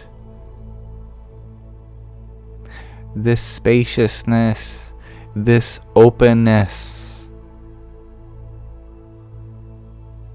is all I need to be with in this moment. That the mind is allowed to think. The body is allowed to be a body. You're allowed to have pains in your body and thoughts in your mind while meditating. And each pain in the body and each thought in the mind are going to be distractions, but they're challenging distractions for the purpose of providing us with something not to engage in.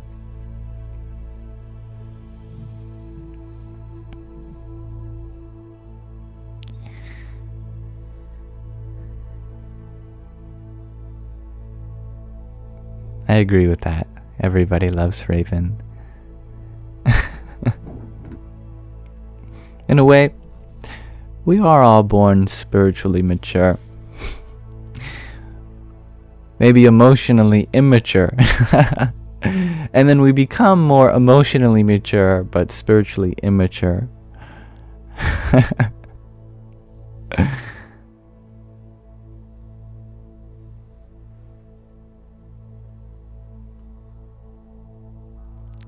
Marlon, you share that you tear up whenever you meditate.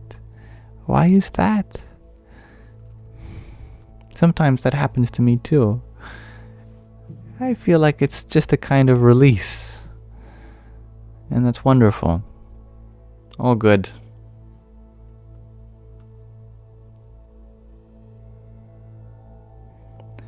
Doggy Life, you had asked, how do I get through deep, intense sadness? That's situational.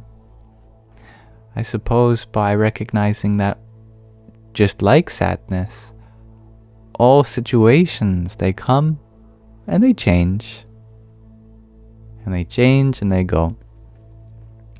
And they adapt, and we grow, and we learn, and we heal. I want you to know that your sadness is a full expression of humanity. There's something really beautiful that often goes unspoken, which is that in the spiritual path, as often exemplified in Buddhism, for example, sadness is one of the marks of existence. It's a quality of our heart, and it's a beautiful quality. In a really weird way, and weird to us who are unfamiliar with this, in some way we become more sad in the spiritual journey, but less affected by the sadness. We become more in tune with the suffering of the world, with the traumas. We become more sensitive to life.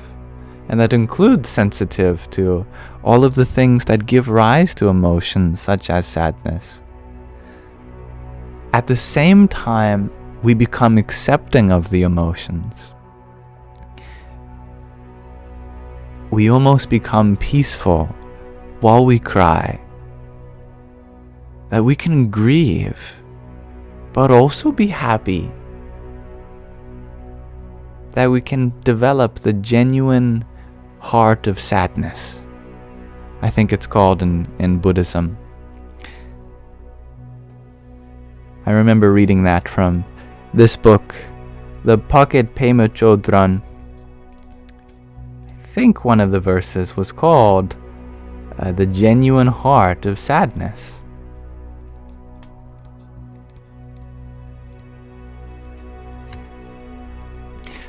Maybe this would be a good time to read from another passage from the pocket Pema Chodron, since a lot of these ideas come from her and my experience reading this book a passage at a time with you.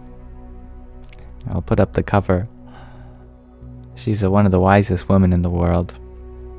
Let me just find a passage that we haven't read together yet, since we've read almost all of them now.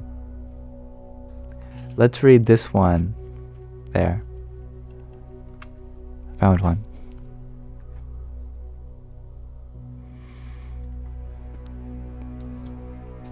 This one is called We All Have What It Takes. It's number 94.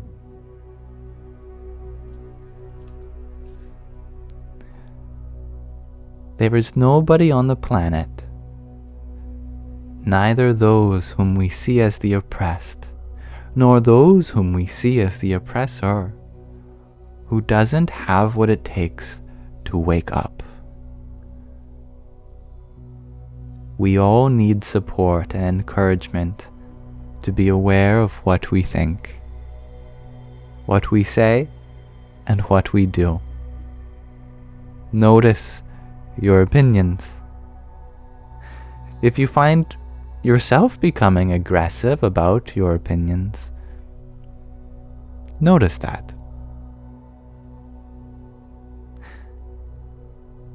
If you notice that, if you find yourself being non-aggressive, notice that. Cultivating a mind that does not grasp at right and wrong, you will find a fresh state of being. The ultimate cessation of suffering comes from that.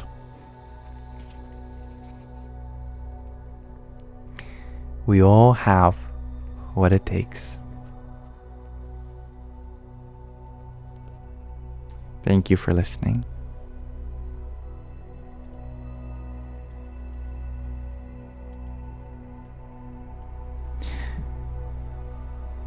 Dear little Ms.,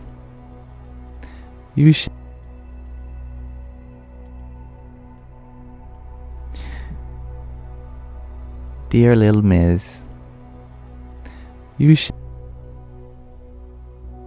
I think my internet disconnected me for a moment. If it has returned, let me know. I'm back. Okay, good to know. I was reading Little Miz's comment, who shared that they're losing a deep friend from cancer, and she wants to be the sole custody of the 3-month-old baby since she's been 2 weeks old. I feel as though in the emotions that this comment contains, there might have been some skipped words, so I'm not entirely confident I understand the context to which this question comes. First of all, losing a friend to cancer, that is very challenging. Ain't no other way to say that. I am sorry to hear that. And if I understood correctly, she has how old? A 2-month-old? Or was it a 2-week-old? A 2-week-old baby. So she is a mother. And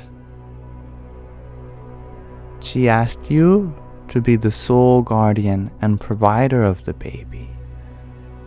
Wow. Well, that's a big honor and a big responsibility.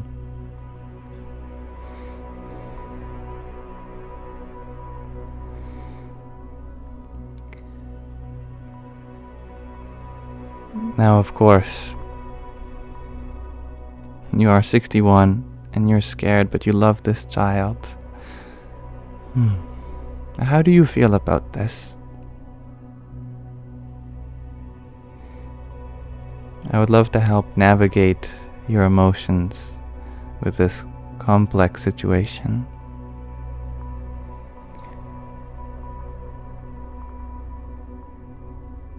You want to be a good provider, but you're scared because you're old. Oh.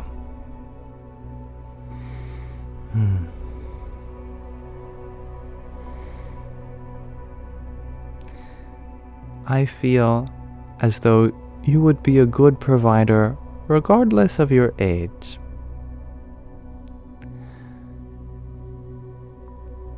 However, I am curious as to other options that are available. If there are other family members that could take on this guardianship, and I guess why you have been chosen for this.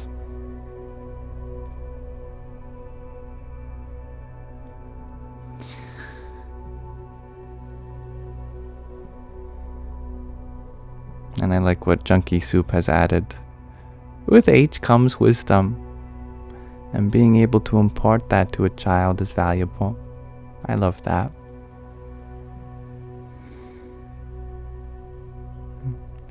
You share that her husband died 2 months ago. The mother of the baby and the father of the baby smoke a lot of pot.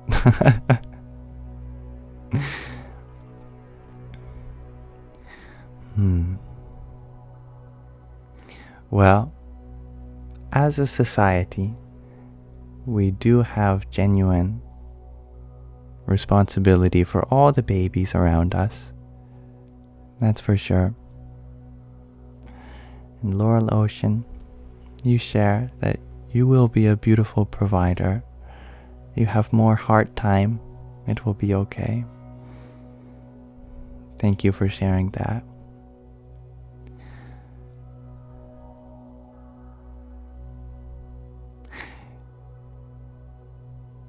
If you want to be a provider, and the only qualm is that you are afraid that you can't be,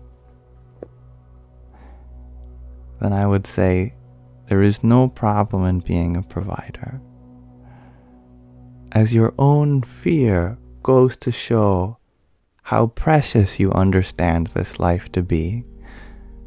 And I believe that that can be a part of your guiding light, because you understand the vulnerability of this being. If genuinely you feel like you cannot provide, then you cannot provide. I don't know the limitations in your life at this time. By your judgment, I trust whether there are other places for this child to be taken care of. But if it is within your capacity to love and support this being, I am sure it will be a beautiful experience for the both of you.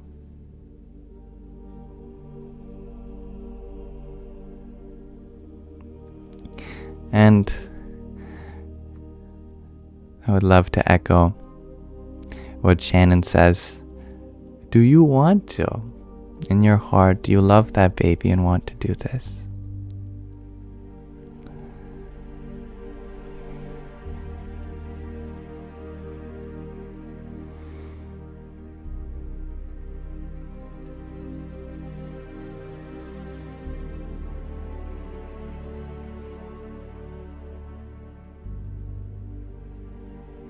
And thank you for being here, Chunky Soup.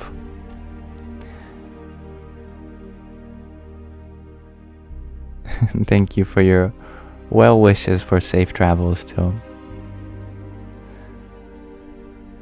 And thank you, Kylie, for your rose that you sent a few minutes ago. And your hand hearts. There's some for you too. And your balloons and flowers. Hari Om Tat Sat. Thank you, Jittercat, for your 10 roses too. Om Shri Hanumate Namaha. Yosand, you're wondering, is the live from yesterday going on YouTube? Yes. It is already uploaded. But ASMR Sundays are uploaded to my ASMR YouTube channel for anyone who wants to benefit solely from that kind of content specifically. Little Miz, you share, you do, but you're scared. And you do have children, they're 32 and 27. You're scared. Well, any parent would be scared. Anyone with a baby would be scared. I don't think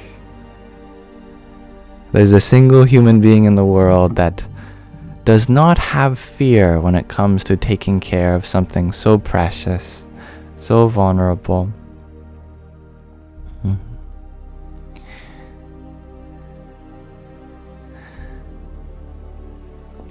As long as your want, your selfless desire to help this being grow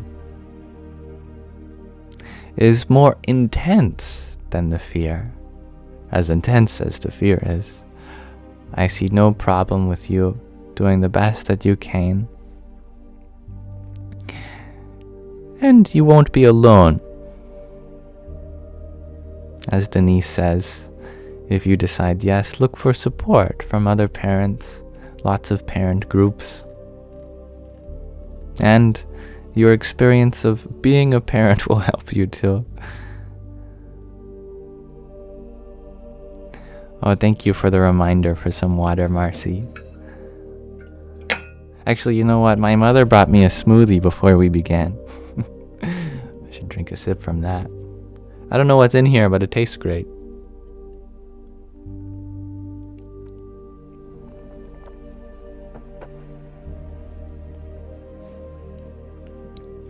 And hello, Savannah. Little Miss, you share your sign the papers because they do not want Paisley in foster care. You can give her a good life. You just needed input from everyone. Well, thank you so much for sharing such an important experience with you, with us, from you. Being someone who's so young and not a parent, I can only hope that anything I've said has been affirming. And I will always continue as much as within my capacity to provide, the space for you. And if you ever want to keep in contact, to keep in touch, my messages are always open on other platforms. You can find my email or my WhatsApp or Telegram in the link tree in my bio.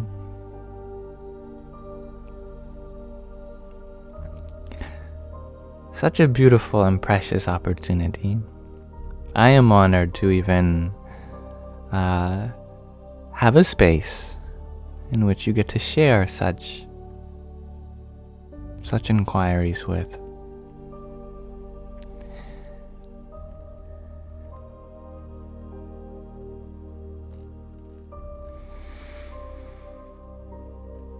And I love all the help that fellow mothers have provided. So wonderful. Thank you all. Tara, you ask, do my parents follow the same oath? That's a good word. I always forget about that. And knowledge as me. Well, I've gotten many knowledges. I've gotten much knowledge from both of my parents. And they're both such unique people. I continue to learn from them differently every day. And in many ways we're similar, in many ways we're different.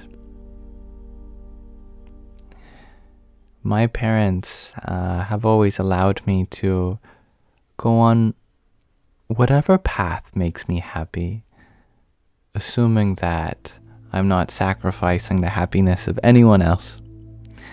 That was their criteria for me. That I be kind, and that I love and be loved. That's all they want from me. So, no other qualifications are from them.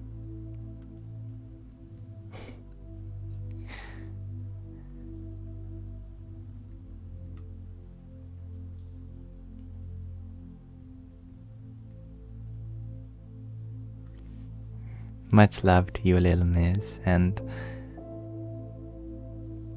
in all the capacity I have to share my best wishes and blessings, they are yours, and Paisley's as well, if I'm pronouncing her lovely name right.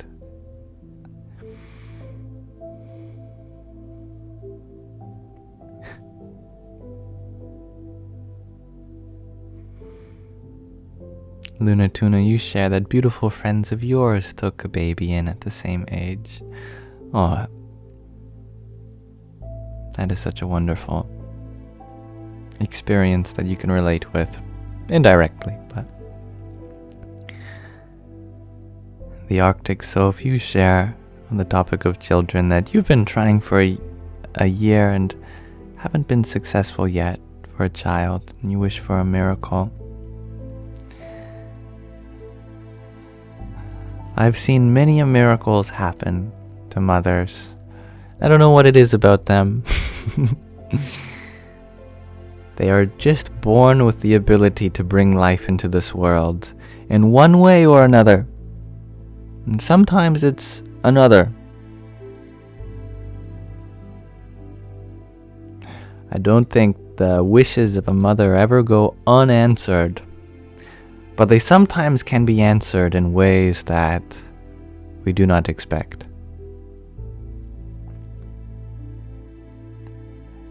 DLYJ. D, you shared. Don't give up. It took years, but you got yours. Thank you for sharing that. Savannah, you have 2 beautiful stepchildren. It's really a wonderful feeling taking in children. I'm so happy to hear such beautiful experiences on this matter. I'm so proud of this community.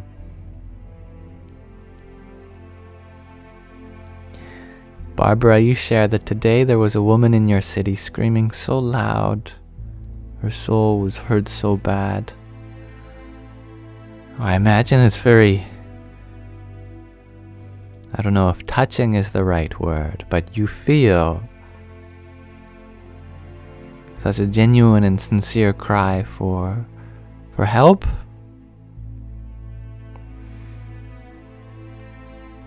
My best wishes for her and that she is well. Fortunately, I trust that our soul, and it is our soul, the one we all share, can never be burnt by fire, can never be drowned by water, can never be blown away by wind or pierced with an arrow. As Yogi Raj Satgurunath Siddhanath says in his poem, "You are not this body of flesh and bones which sleeps, decays, and dies. You are immortal consciousness, the Lord of the earth and the skies. What happens at the level of the physical is very real, and the suffering is deep. But it is not deep enough to penetrate one's soul. That can never be harmed, always protected in something called the Pancha-Kosha, a sheath of bliss. Sometimes it's so subtle that we don't recognize it, but nothing can take the Pancha-Kosha away, the sheath of bliss surrounding one's soul. That is a permanent feature of an individual, and it protects everyone from all traumas at the level of the soul. We were learning about that in our book, The Hidden Power in Humans. All about such esoteric knowledge. We can continue reading that shortly. I do want to make a note on the time that it's 2 hours thus far, and I would like to begin wrapping things up. But I'm very grateful for the time we've had so far. Kylie, you shared that you got to experience the meteor shower tonight over the UK. Felt very surreal. It looked like my background. Oh, that's so cool. I love that. I've seen many a shooting star, and recently I've even seen the Aurora Borealis here, the Northern Lights. But I don't think I've ever caught a meteor shower. That's wonderful. Very blessed indeed.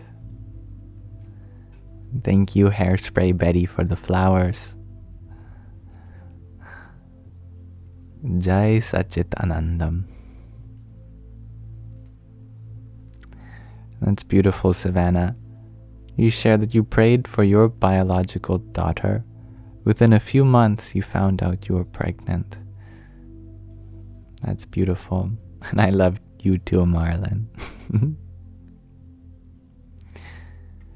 Katarina, you share. You don't know how much of a... I don't know if this is a sequence. Oh, yes, I found the first comment. Pardon me.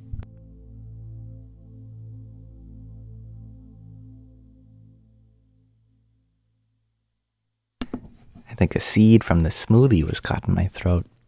Katarina, you just found out that you are pregnant and you're going through a lot. You don't know how much of a congratulations it is at the moment.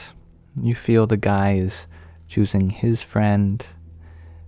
Everything, you're drowsy, sick, overwhelmed, want to cry. Don't have parents to tell about it or talk to. Well, as we've been talking about together these past several minutes, there are many parents in here that can hear your voice.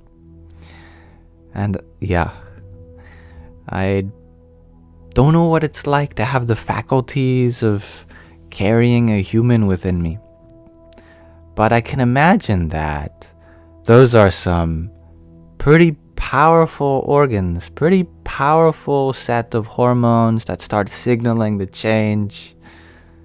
I'm sure it's overwhelming at the level of the body as it is at the level of the psychological and all of the thoughts that go into bringing life into this world.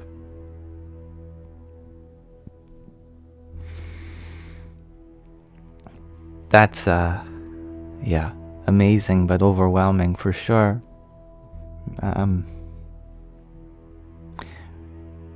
Though there's many ways in which I biologically cannot relate, emotionally I'm happy to be here for you in this Sangha, and as I said before, my messages are always open on other platforms. I'm sorry to hear that about the father. We definitely need all the help we can get. As it's traditionally said, we need a whole village to raise a child. Forget one parent, two parents.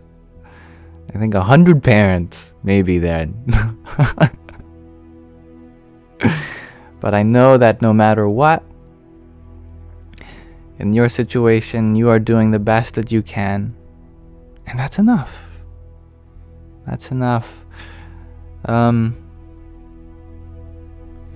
Our children will also always be guided by a higher force still.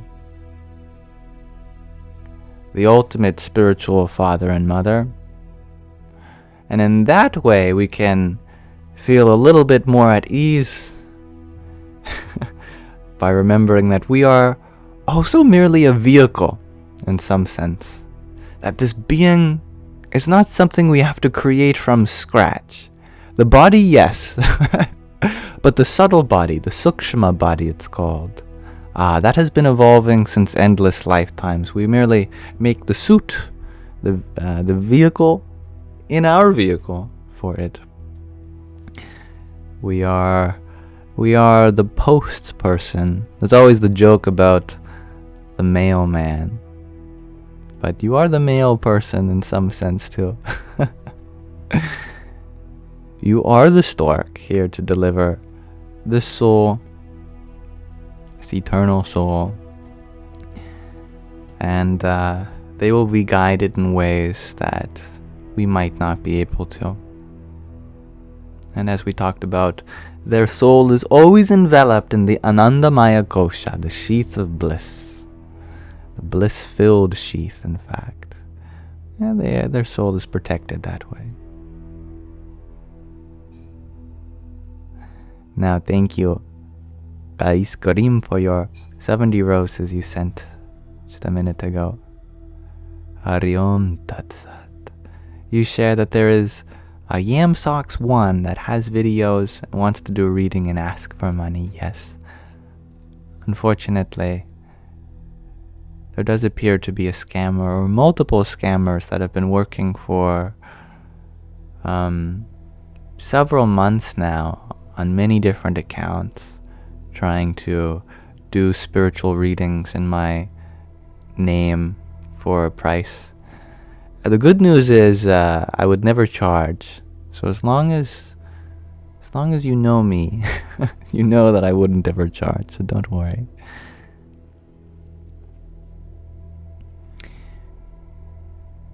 Now thank you, Gulai, for your rose you sent. Radhe o Radhe. And Kais Karim, thank you for another quartet of tiny tinies. Yippee! Your quintet of disco loves, and your 101 roses. Om Kring Kalikaye Namaha. Thank you, Savannah, for your wonderful team bracelet too. Om Shanti, Shanti, Shanti.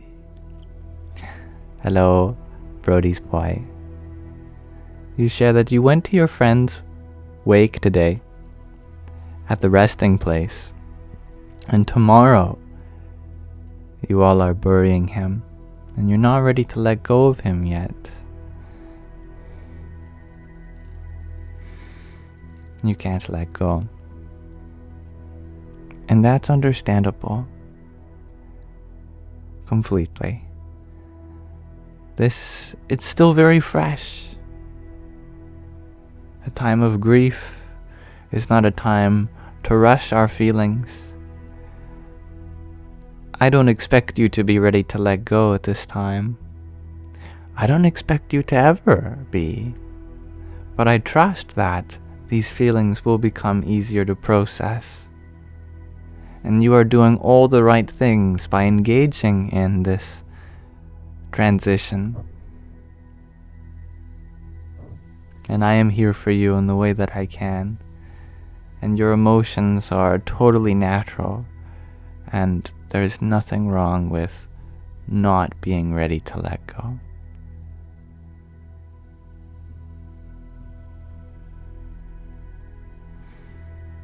And at the same time, what it is that you are attached to you cannot let go of because it's a part of you too. There are aspects of the friend that leave for sure, like their physical presence, that we will miss and we will have to grieve for. And there are many ways in which we don't have to grieve because they're always with us. In some sense, you are even closer now to your friend because they exist on a subtler level than physical.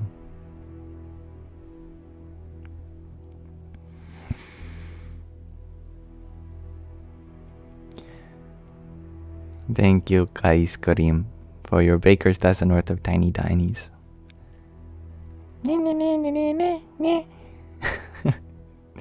And thank you for understanding that the fake account is not I. Now, someone with a, I don't even recognize that script. It's a beautiful script. Your username is I Feel Whole Again. You are wondering, what's the difference between a timeline versus a reality? It's a good question.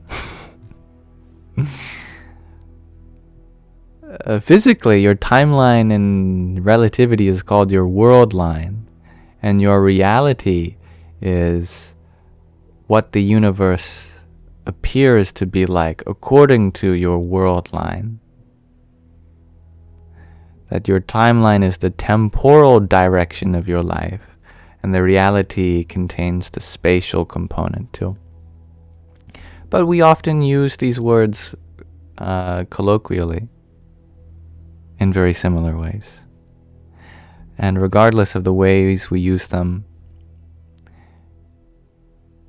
I'm grateful that our timelines crossed paths and that our realities are shared in this moment. And thank you, Feline, for your quartet of roses too. Hari Om Tat Sat. And Kevin Padre, you ask, do I think it's predestined that certain souls leave our world early? There are many belief systems which accommodate even an untimely death. And by untimely, I mean a death in which their body, their mind was still working fully, but it was due to some unforeseen circumstance that they left.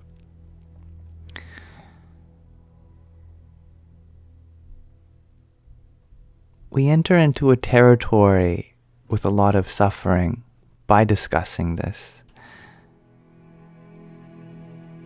As when an untimely death does occur, we have so much suffering associated with how much love we had for them.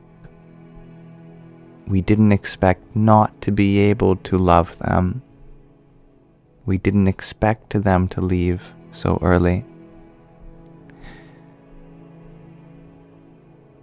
By saying that it's meant to be, we have to be careful, because that also might imply that the suffering associated was meant to be, and that's not something we would wish on anyone. At the same time, we can validate the experience from the standpoint of understanding that in the grand scheme of things, all is meant to be. That the universe didn't make a mistake, in the sense that happiness is still a possibility even for those who are grieving and even for the departed soul.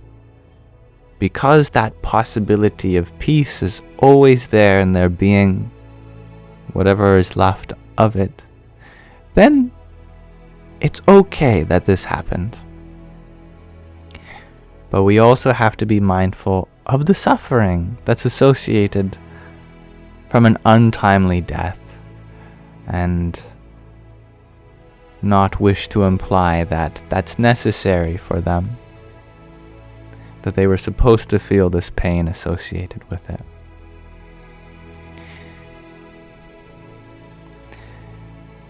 So, is it predestined? It really depends on what we mean by destiny. But we can validate the experiences of everyone's involved, and I think that's all that matters.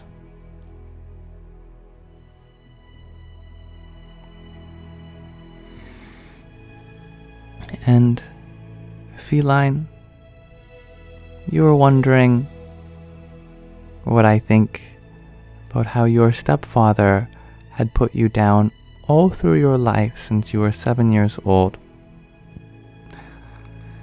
What do I think about that? Well, I feel for you. That's not something I would wish for anyone, especially you. And I am so grateful that despite all of the abuse that you experienced, from the short time we've got to interact with each other through this live stream, you are still just as pure and lovely as ever. And that consoles me, knowing that you have always been protected at the deepest level, because your brightest potential has not been diffused by the darkness of your childhood.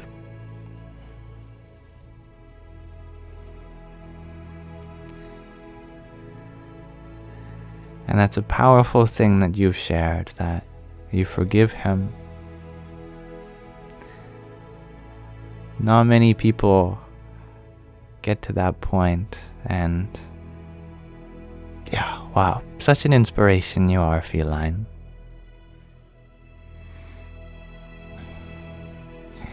Lizzie, you share that you're trying to figure out how to make work not take over your mental health and life. You feel so defeated at your job, but you need to make money. You just want to be a human. That's very understandable. And your humanity will always be there. A suggestion about the work-life balance is the spirit of karma yoga. I would really recommend reading the Bhagavad Gita, which is a song. And in the song, the second chapter of the song, it's a long song, it has chapters. The third chapter, rather, is all about karma yoga. I am sure that you have heard of the word karma before and the word yoga, but together, karma yoga implies a way of working, a way of engaging, of acting in this world in which we become peaceful even during really intense work. And it actually can be described really simply. What we do is perform work with a devotional attitude. For example, you had mentioned that you need money. I assume it's because the generation of wealth is important for your security or security of your loved ones. And this provides you with a sanctuary for you to grow and learn and play. Keeping that in mind, and keeping even higher purposes in mind, can make us feel safe, even in the process of intensive work, because we're working for the sake of a higher purpose, for the sake of ultimate happiness. That is to say, we devote our work for the pursuit of love, joy, of happiness, for ourselves and everyone which we affect. We also renounce the outcome, which is a big cause of stress. Whether we perform good or bad, we have trust, we are affirmed that regardless of the outcome, trying our best is what's in our capacity. We can't control the result, but we can control our intention. And if we intend on doing the best that we can be happy. But if we put our sense of self in something we can't control, like inevitable poor performance, inevitable poor outcomes, we might lose our happiness. Working in this way, with devotion towards a higher purpose, and without expectation, without attachment to the outcome, making peace with whatever, doing the best that you can, and seeing that as a reward in and of itself. That is the spirit of karma yoga, and that's the spirit to leading a stress-free life, as described in this song from 5,000 years ago.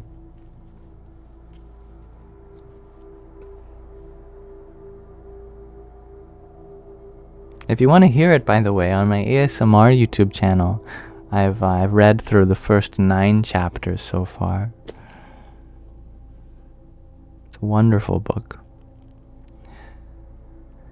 Thank you, Kais Karim, for your quartet of roses a minute ago too. And what a wonderful sentiment, Dee. I'm so glad you made it, even though childhood had cruelty.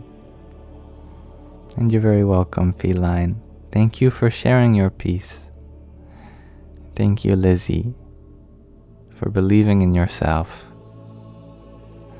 Alright. Now I just wanted to touch in with all of you. Do you have a creative project? I'm checking in, I'm touching base. My ASMR YouTube channel, same username, Yamsox, space ASMR. I think you'll find it just by looking that up. It's also linked in the link tree in my bio. So if you just navigate to my profile and tap on that link, you'll find another set of links. One of them says ASMR.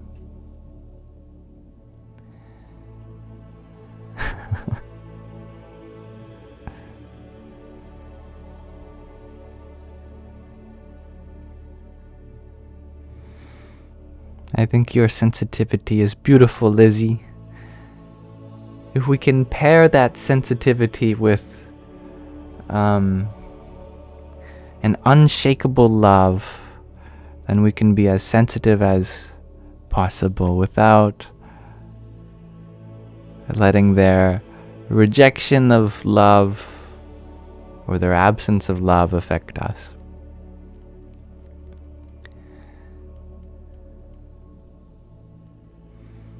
And you do your best, Enchantress Theodora. That is enough. On to a creative project. Savannah, you share that you're crocheting a baby blanket for your sister-in-law's baby. Yes, I remember that, and how lovely that is. Now, Lizzie, you share it's not a super creative project, but you're currently in an 8-week Russian course. That's pretty cool, nonetheless. Magdalene, might you say your personal evolution? I love that answer a lot. You share it's been the most creative project thus far. I believe you. Enchantress, you're crocheting a giant carrot. I love that so much. And Lizzie, you might be designing an album cover for a band also. Now that's so cool. Very creative. And thank you, Kais Karim, for your subscription too. Jai Sachitanandam. Very happy to have you here. I hope you enjoy the stickers. Rianan, thank you for your 11 ice cream cones too. Yippee! Hare Krishna. And thank you, Mahina, for your subscription too. You are such a wonderful guest as always. I only have nice things to say about you. I'm happy to continue our journey together. Thank you, Matt. Rianan, you are very creative. You always have many projects on the go at all times. Started a new one today. Well, do tell me about it. Donzuela, you share you fell asleep and just woke up now, but yes, you do. A painting you've been doing is nearly finished. How lovely. And I always ask to see it, but you never share. My heart is broken. But I respect how precious and personal it is, so please don't feel like you have to at all.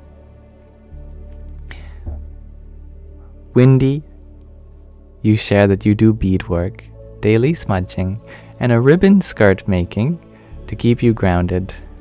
That's very fun. I love that.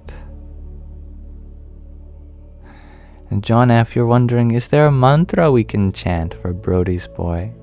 That's a wonderful question. Yes, absolutely. We can do that momentarily. That's very thoughtful of you, John F. Denise, you share that you make soap and jewelry and paint and quilt, and you keep chickens. Lovely. Do you ever make a quilt for your chickens? Give them a blanket? Maybe a little cape?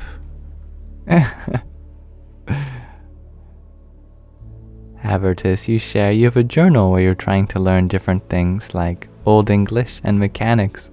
That's so fun. Like that common question in the West is, how far could you go back and still understand English? Well, you'd be very successful in this thought experiment. Much more successful than an average English speaker. And mechanics is cool too. Good evening, Maggie.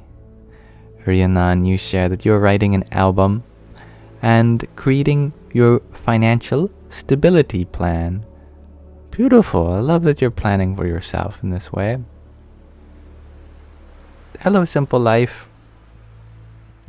I'm happy you like the shirt. I believe my mom got it for me.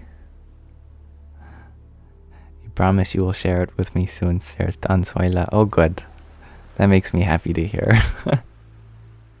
Savannah, you share you've got a Nintendo Switch and been playing Animal Crossing a lot. That's fun. Hello, Orla. You are calling me your mischief. That's a good title for me. I like that.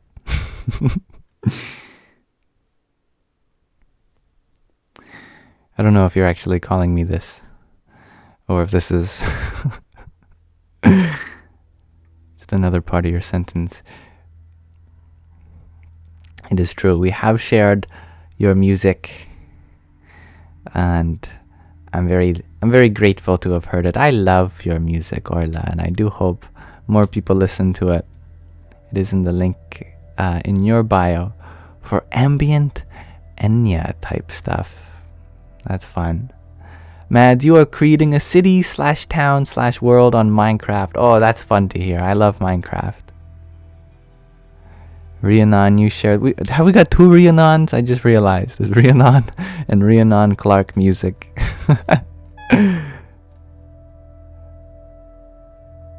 Rhiannon, you share. You started a Dharma wheel painting. That's very cool.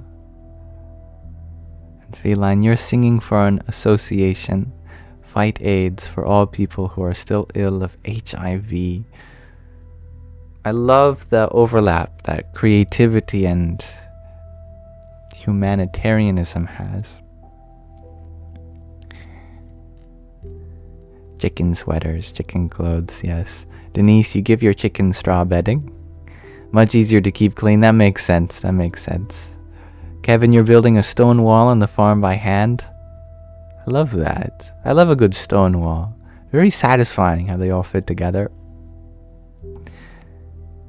At MJ, you're trying to make your own language right now because you're world building. That's so cool too. Oh, that's awesome. Yeah. I have a deep respect for that.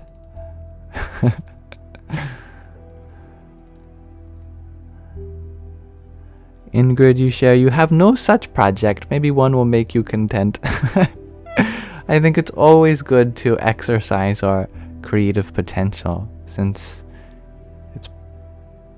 It's what makes us human in many ways. I am your mischief, shares Orla. You think that you're our mischief? Really? Yeah. I think my mischief is possessed by all of you. My mischief is entitled to all of you. Let me put it like that.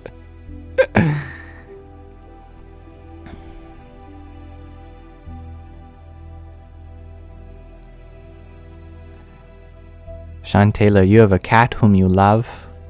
He's an orange tabby. Oh, I'd love to talk about your orange tabby. Maggie, you are writing a poetry book that represents our different feelings like sadness, love, peace, and more. What a wonderful medium for such feelings.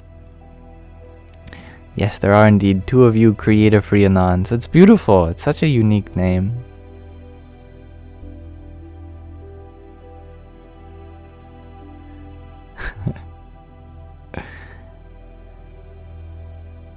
And Tzaddik, you shared that you were thinking of writing a language for your world too. I love that. It is tough, shares MJ. Oh, I imagine. Great world builders always have such an aptitude for linguistics, like the great J.R.R. Tolkien. I'm collecting Rhiannons like Pokemon. Of course, I gotta catch them all.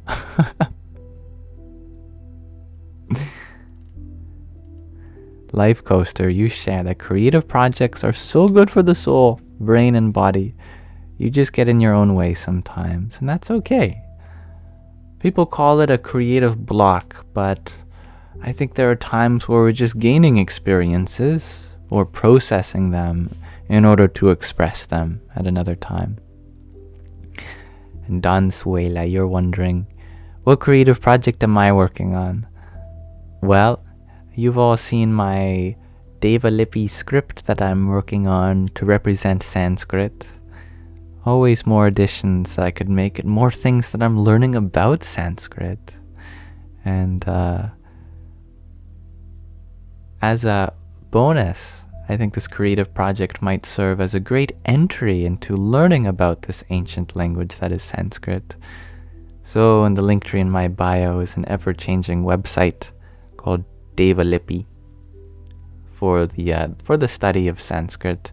And I even provide a font that you can download in case you want to see what Sanskrit looks like in the script yourself. But that's my creative project.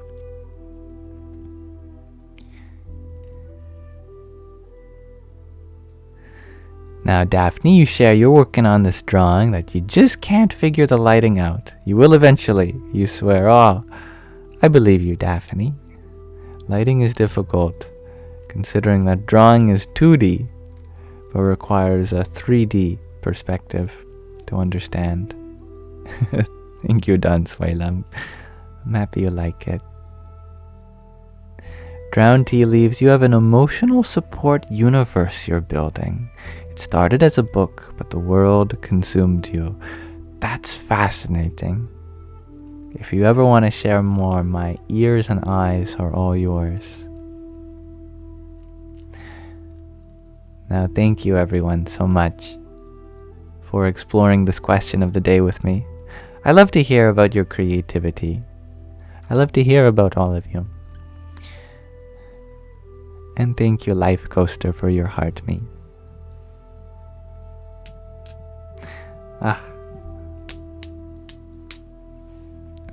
So, John F., you had recommended that we do a little chanting for Brody's boy, since they're going through such a challenging circumstance. I think that we can do a meditation, a mantra chanting session together.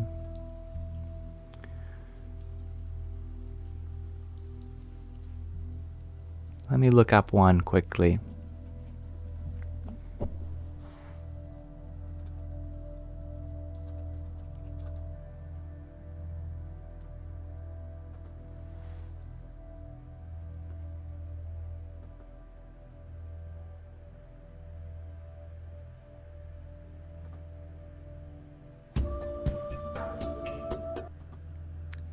Yes.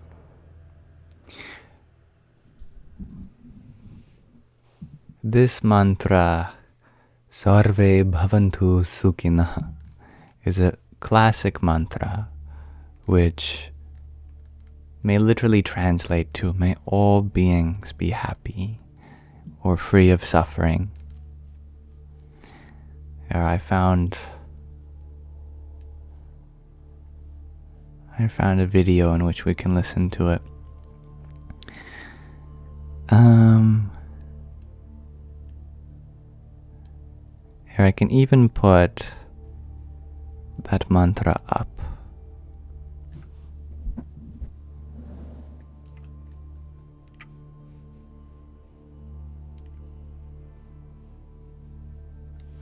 What I can do is I can change the question of the day text to this mantra.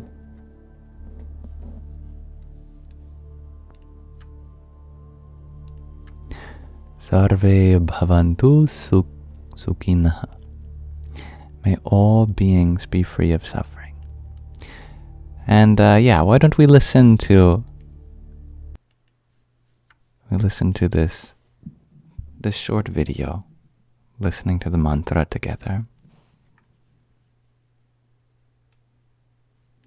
Allow me to make sure that you can hear it, first of all.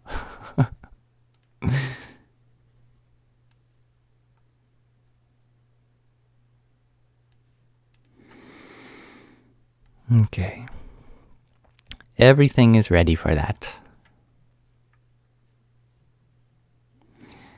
May this meditation be in honor of Brody's boy, who is going through challenging circumstance, and to all beings who are experiencing suffering.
Sarve bhavantu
Sarve bhavantu sukhina.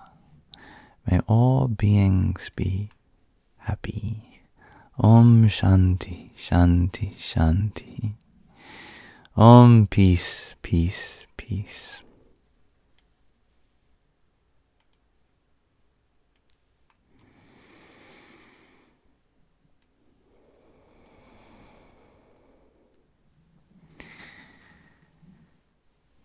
I have been missing doing a melodic mantra as a closing to the live stream. It's a good way to end it. Mantras are so lovely. Thank you, Sadik, for your community fast that you sent. Hari Om Tat Sat. And Life Coaster, thank you for the love, you. Jai Sitaram. And Peter Schaefer, thank you for your rose. Om Shanti, Shanti, Shanti. Fun fact, in Sanskrit, which is the language of the song we listened to, one way of denoting the object of a sentence is by something called a visarga, an expulsion of the breath. At the end of the word that is the object in mind, we release our breath to it. So in the sentence, Sarve bhavantu sukhina, there is the visarga at the end, sukhina, which means that we are giving our breath to the happiness of all beings. And in Om Shanti, Shanti, Shanti, at the end there's the I, Shanti, we are giving our breath to peace. Isn't that a wonderful way of demarking the object of a sentence, by what you give your breath to? One of the ways that Sanskrit is such a beautiful language. And conversely, the subject of a sentence is denoted by humming it, by turning it into a musical note that we resonate within us, like the Om. That's the subject. That's fun. More Sanskrit next time. But thank you, Roxy, for your heart meet. In English, we demarcate the object and subject merely by word order. But in Sanskrit, you can have any order, but it's in the quality of how we say something. Does it become the subject or the object? But yes, we've kind of done it out of order since I wanted to do a chanting as soon as I could for Hunter Chris. But I did also want to read from another section of the Hidden Power in Humans on Chakra and Kundalini. Happy you all could participate in this with me. And thank you, Hairspray Betty, for your rose. And thank you, John F., for suggesting that. Radhe, Radhe. Yay, more reading! I'm happy you like the readings, Orla.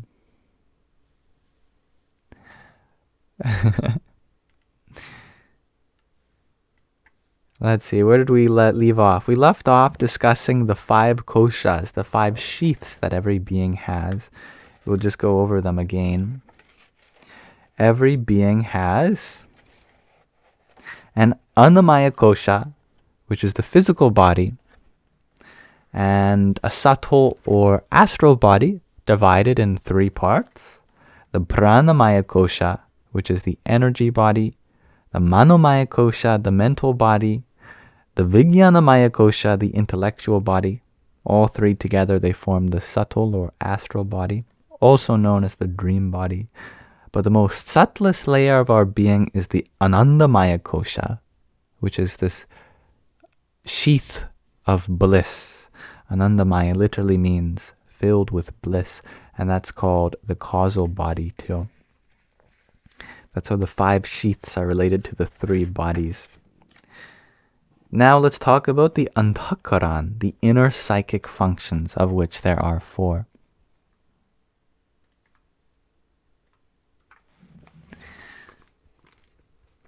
Antahkarana, the inner psychic functions. 4 constant companions that are necessary to investigate and guide our path of development will now be introduced, the Antahkaranas. They are known as the inner senses, also known as, in Sanskrit, Antarendriyas. Antarendriyas.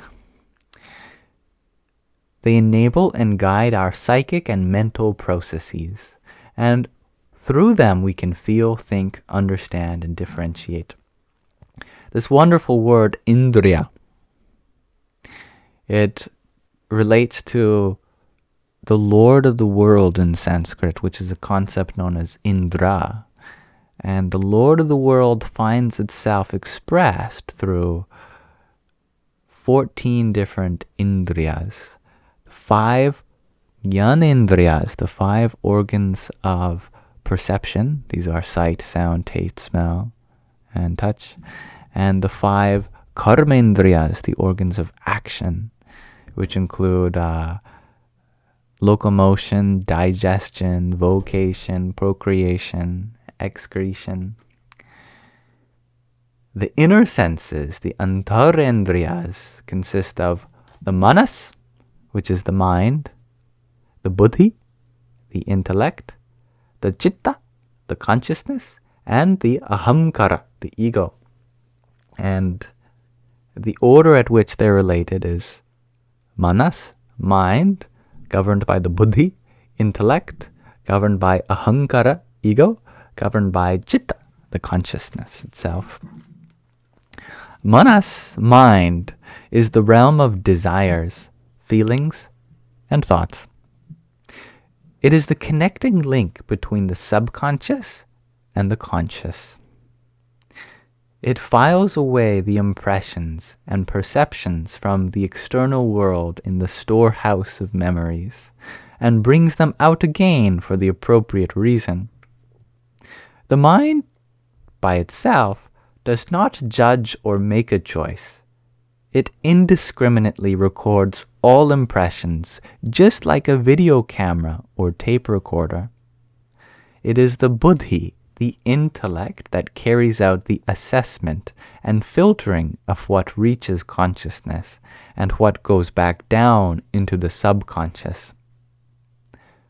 On the basis of the impulse received from the intellect, the appropriate action is carried out by the mind. The mind is constantly active in the waking state and also when dreaming. We cannot stop the mind, but we are capable of guiding it. As we purify the mind by consciously thinking positively and repeating mantra, therefore ridding it of baser tendencies, the divine self, the Atma, the Paramatma, can then radiate through it. Buddhi, the intellect, and this is distinguished from the intelligence that already exists in the genetic makeup of humans, processes, coordinates, and filters the sensory impressions. It decides which of them we accept and pursue further. Buddhi has also two aspects, one egoistic and one selfless. The egoistic part is controlled by the ego and our weaknesses, whereas the selfless and non-personal principle judges and decides on the basis of ethical maxims. This is known as viveka, discrimination in Sanskrit. Viveka is like the butter which is extracted from the cream of the buddhi. Through viveka, we are able to differentiate between truth and untruth, right and wrong, good and bad. Viveka leads us to the knowledge that the material reality is relative and guides our endeavors towards the absolute, the eternal. So this buddhi and its ability to perform viveka, this intellect and its discrimination, is absolutely vital on the spiritual path. Our intellect develops in two different ways. Firstly, through everything we have learnt from childhood up to the present time. This logical knowledge helps us to cope with the tasks of daily life.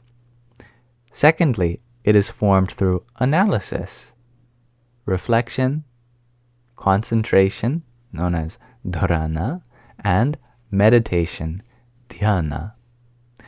Wisdom and discrimination, viveka, ultimately develop from these, from dharana and dhyana, from this reflection and meditation. In relation to this, an interesting question is often asked. Who or what causes our mental condition? It is produced by the intellect. Is it produced by the intellect? Or conversely, is our way of thinking influenced by our inner state? The first is correct. The intellect creates our mental condition. But occasionally a situation arises that it is unable to master. Then we lose control of our thoughts and emotions, as for example in a fit of rage. How often have we said or done something when we were unable to control our emotions, which we greatly regretted later on? That is why the cultivation of viveka is so tremendously important, not only for our worldly existence, but also for our spiritual life. Chitta, consciousness, forms the basis of our perceptions and knowledge. Like buddhi, it is shaped by the experiences of life. Previous experiences, upbringing, culture, and education, they all mold the way in which we perceive, judge, and value. Chitta determines the basic tendencies and coloring of our psyche. Ahankara, the ego, literally means, I am the doer. All our feelings, perceptions, ideas, and desires are inextricably linked to the ahankara. The ego is that psychic authority that creates the illusion that we are autonomous to all other independently existing individuals. From that, we naturally derive the idea that the external world that confronts us is also an independent, separate reality. However, Vedanta philosophy, which is also the philosophy of yoga, teaches us to see the unity, God, behind the variety of appearances. Only when we accept this reality, not just rationally, but realize it within our consciousness, are we able to overcome the barrier of the ego and find unity in the Atma, in the self. The following mantra, in which we place all our actions into God's hands, helps us to attain this way of thinking.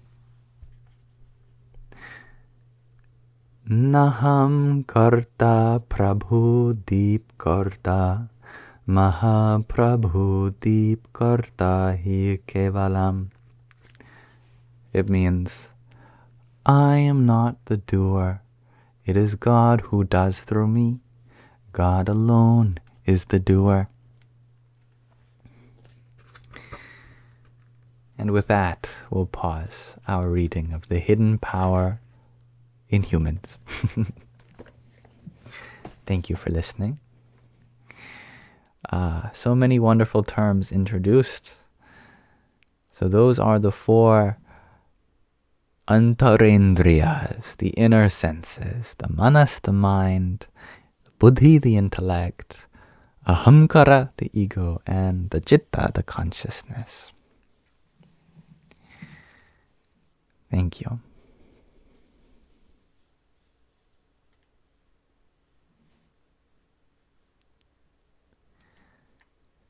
All right, my friends. So that is our closing segment come to fruition. Now we are going to end today's live stream. Much love. Good night, Chloe. Thank you for being you, Rhiannon. Thank you, Denise. May you have a wonderful rest of your night too. Much gratitude, Feline. Welcome, Michelle. You finally got your name back, hey? Good night, dear Priscilla. Good night, Jillian. Thank you, Mads. The gem, you're wondering, where am I from? Well, ultimately, same place as everyone on this planet. Mother Earth. She is my home, the place of origin in this body.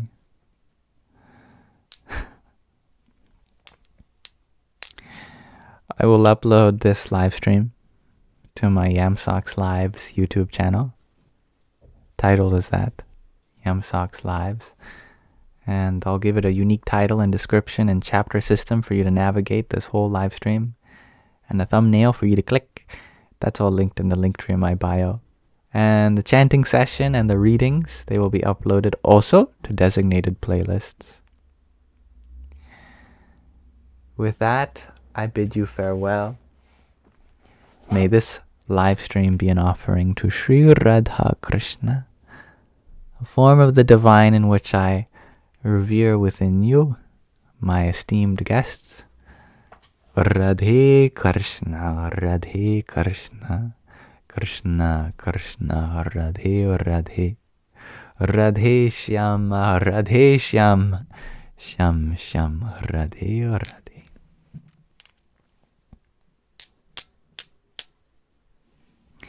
Nice to meet you, Jeffrey. And I see that you sent many gifts while we were reading, like a heart me, a fortnight's worth of team bracelets, a best team, a community fest, 6 roses, and 20 community fests too. Thank you. Om Namah Shakti Shivaya. Thank you, Roxy, for your bubble tea and your dancing flower that you sent too. And John F., thank you for your hand hearts. Radhe Radhe. And Violetta, thank you for your rose. That's wonderful. Weed and wings. I'm glad that you find hiking, being in nature, working so well, and I trust that you will get to sleep at just the perfect time, Chloe Evans. But until then, deep breaths and reminding yourself that you are safe and you will wake up in peace. Thank you, Gina, for your community fest too.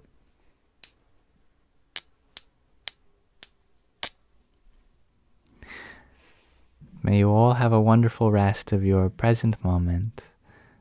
Namaskaram.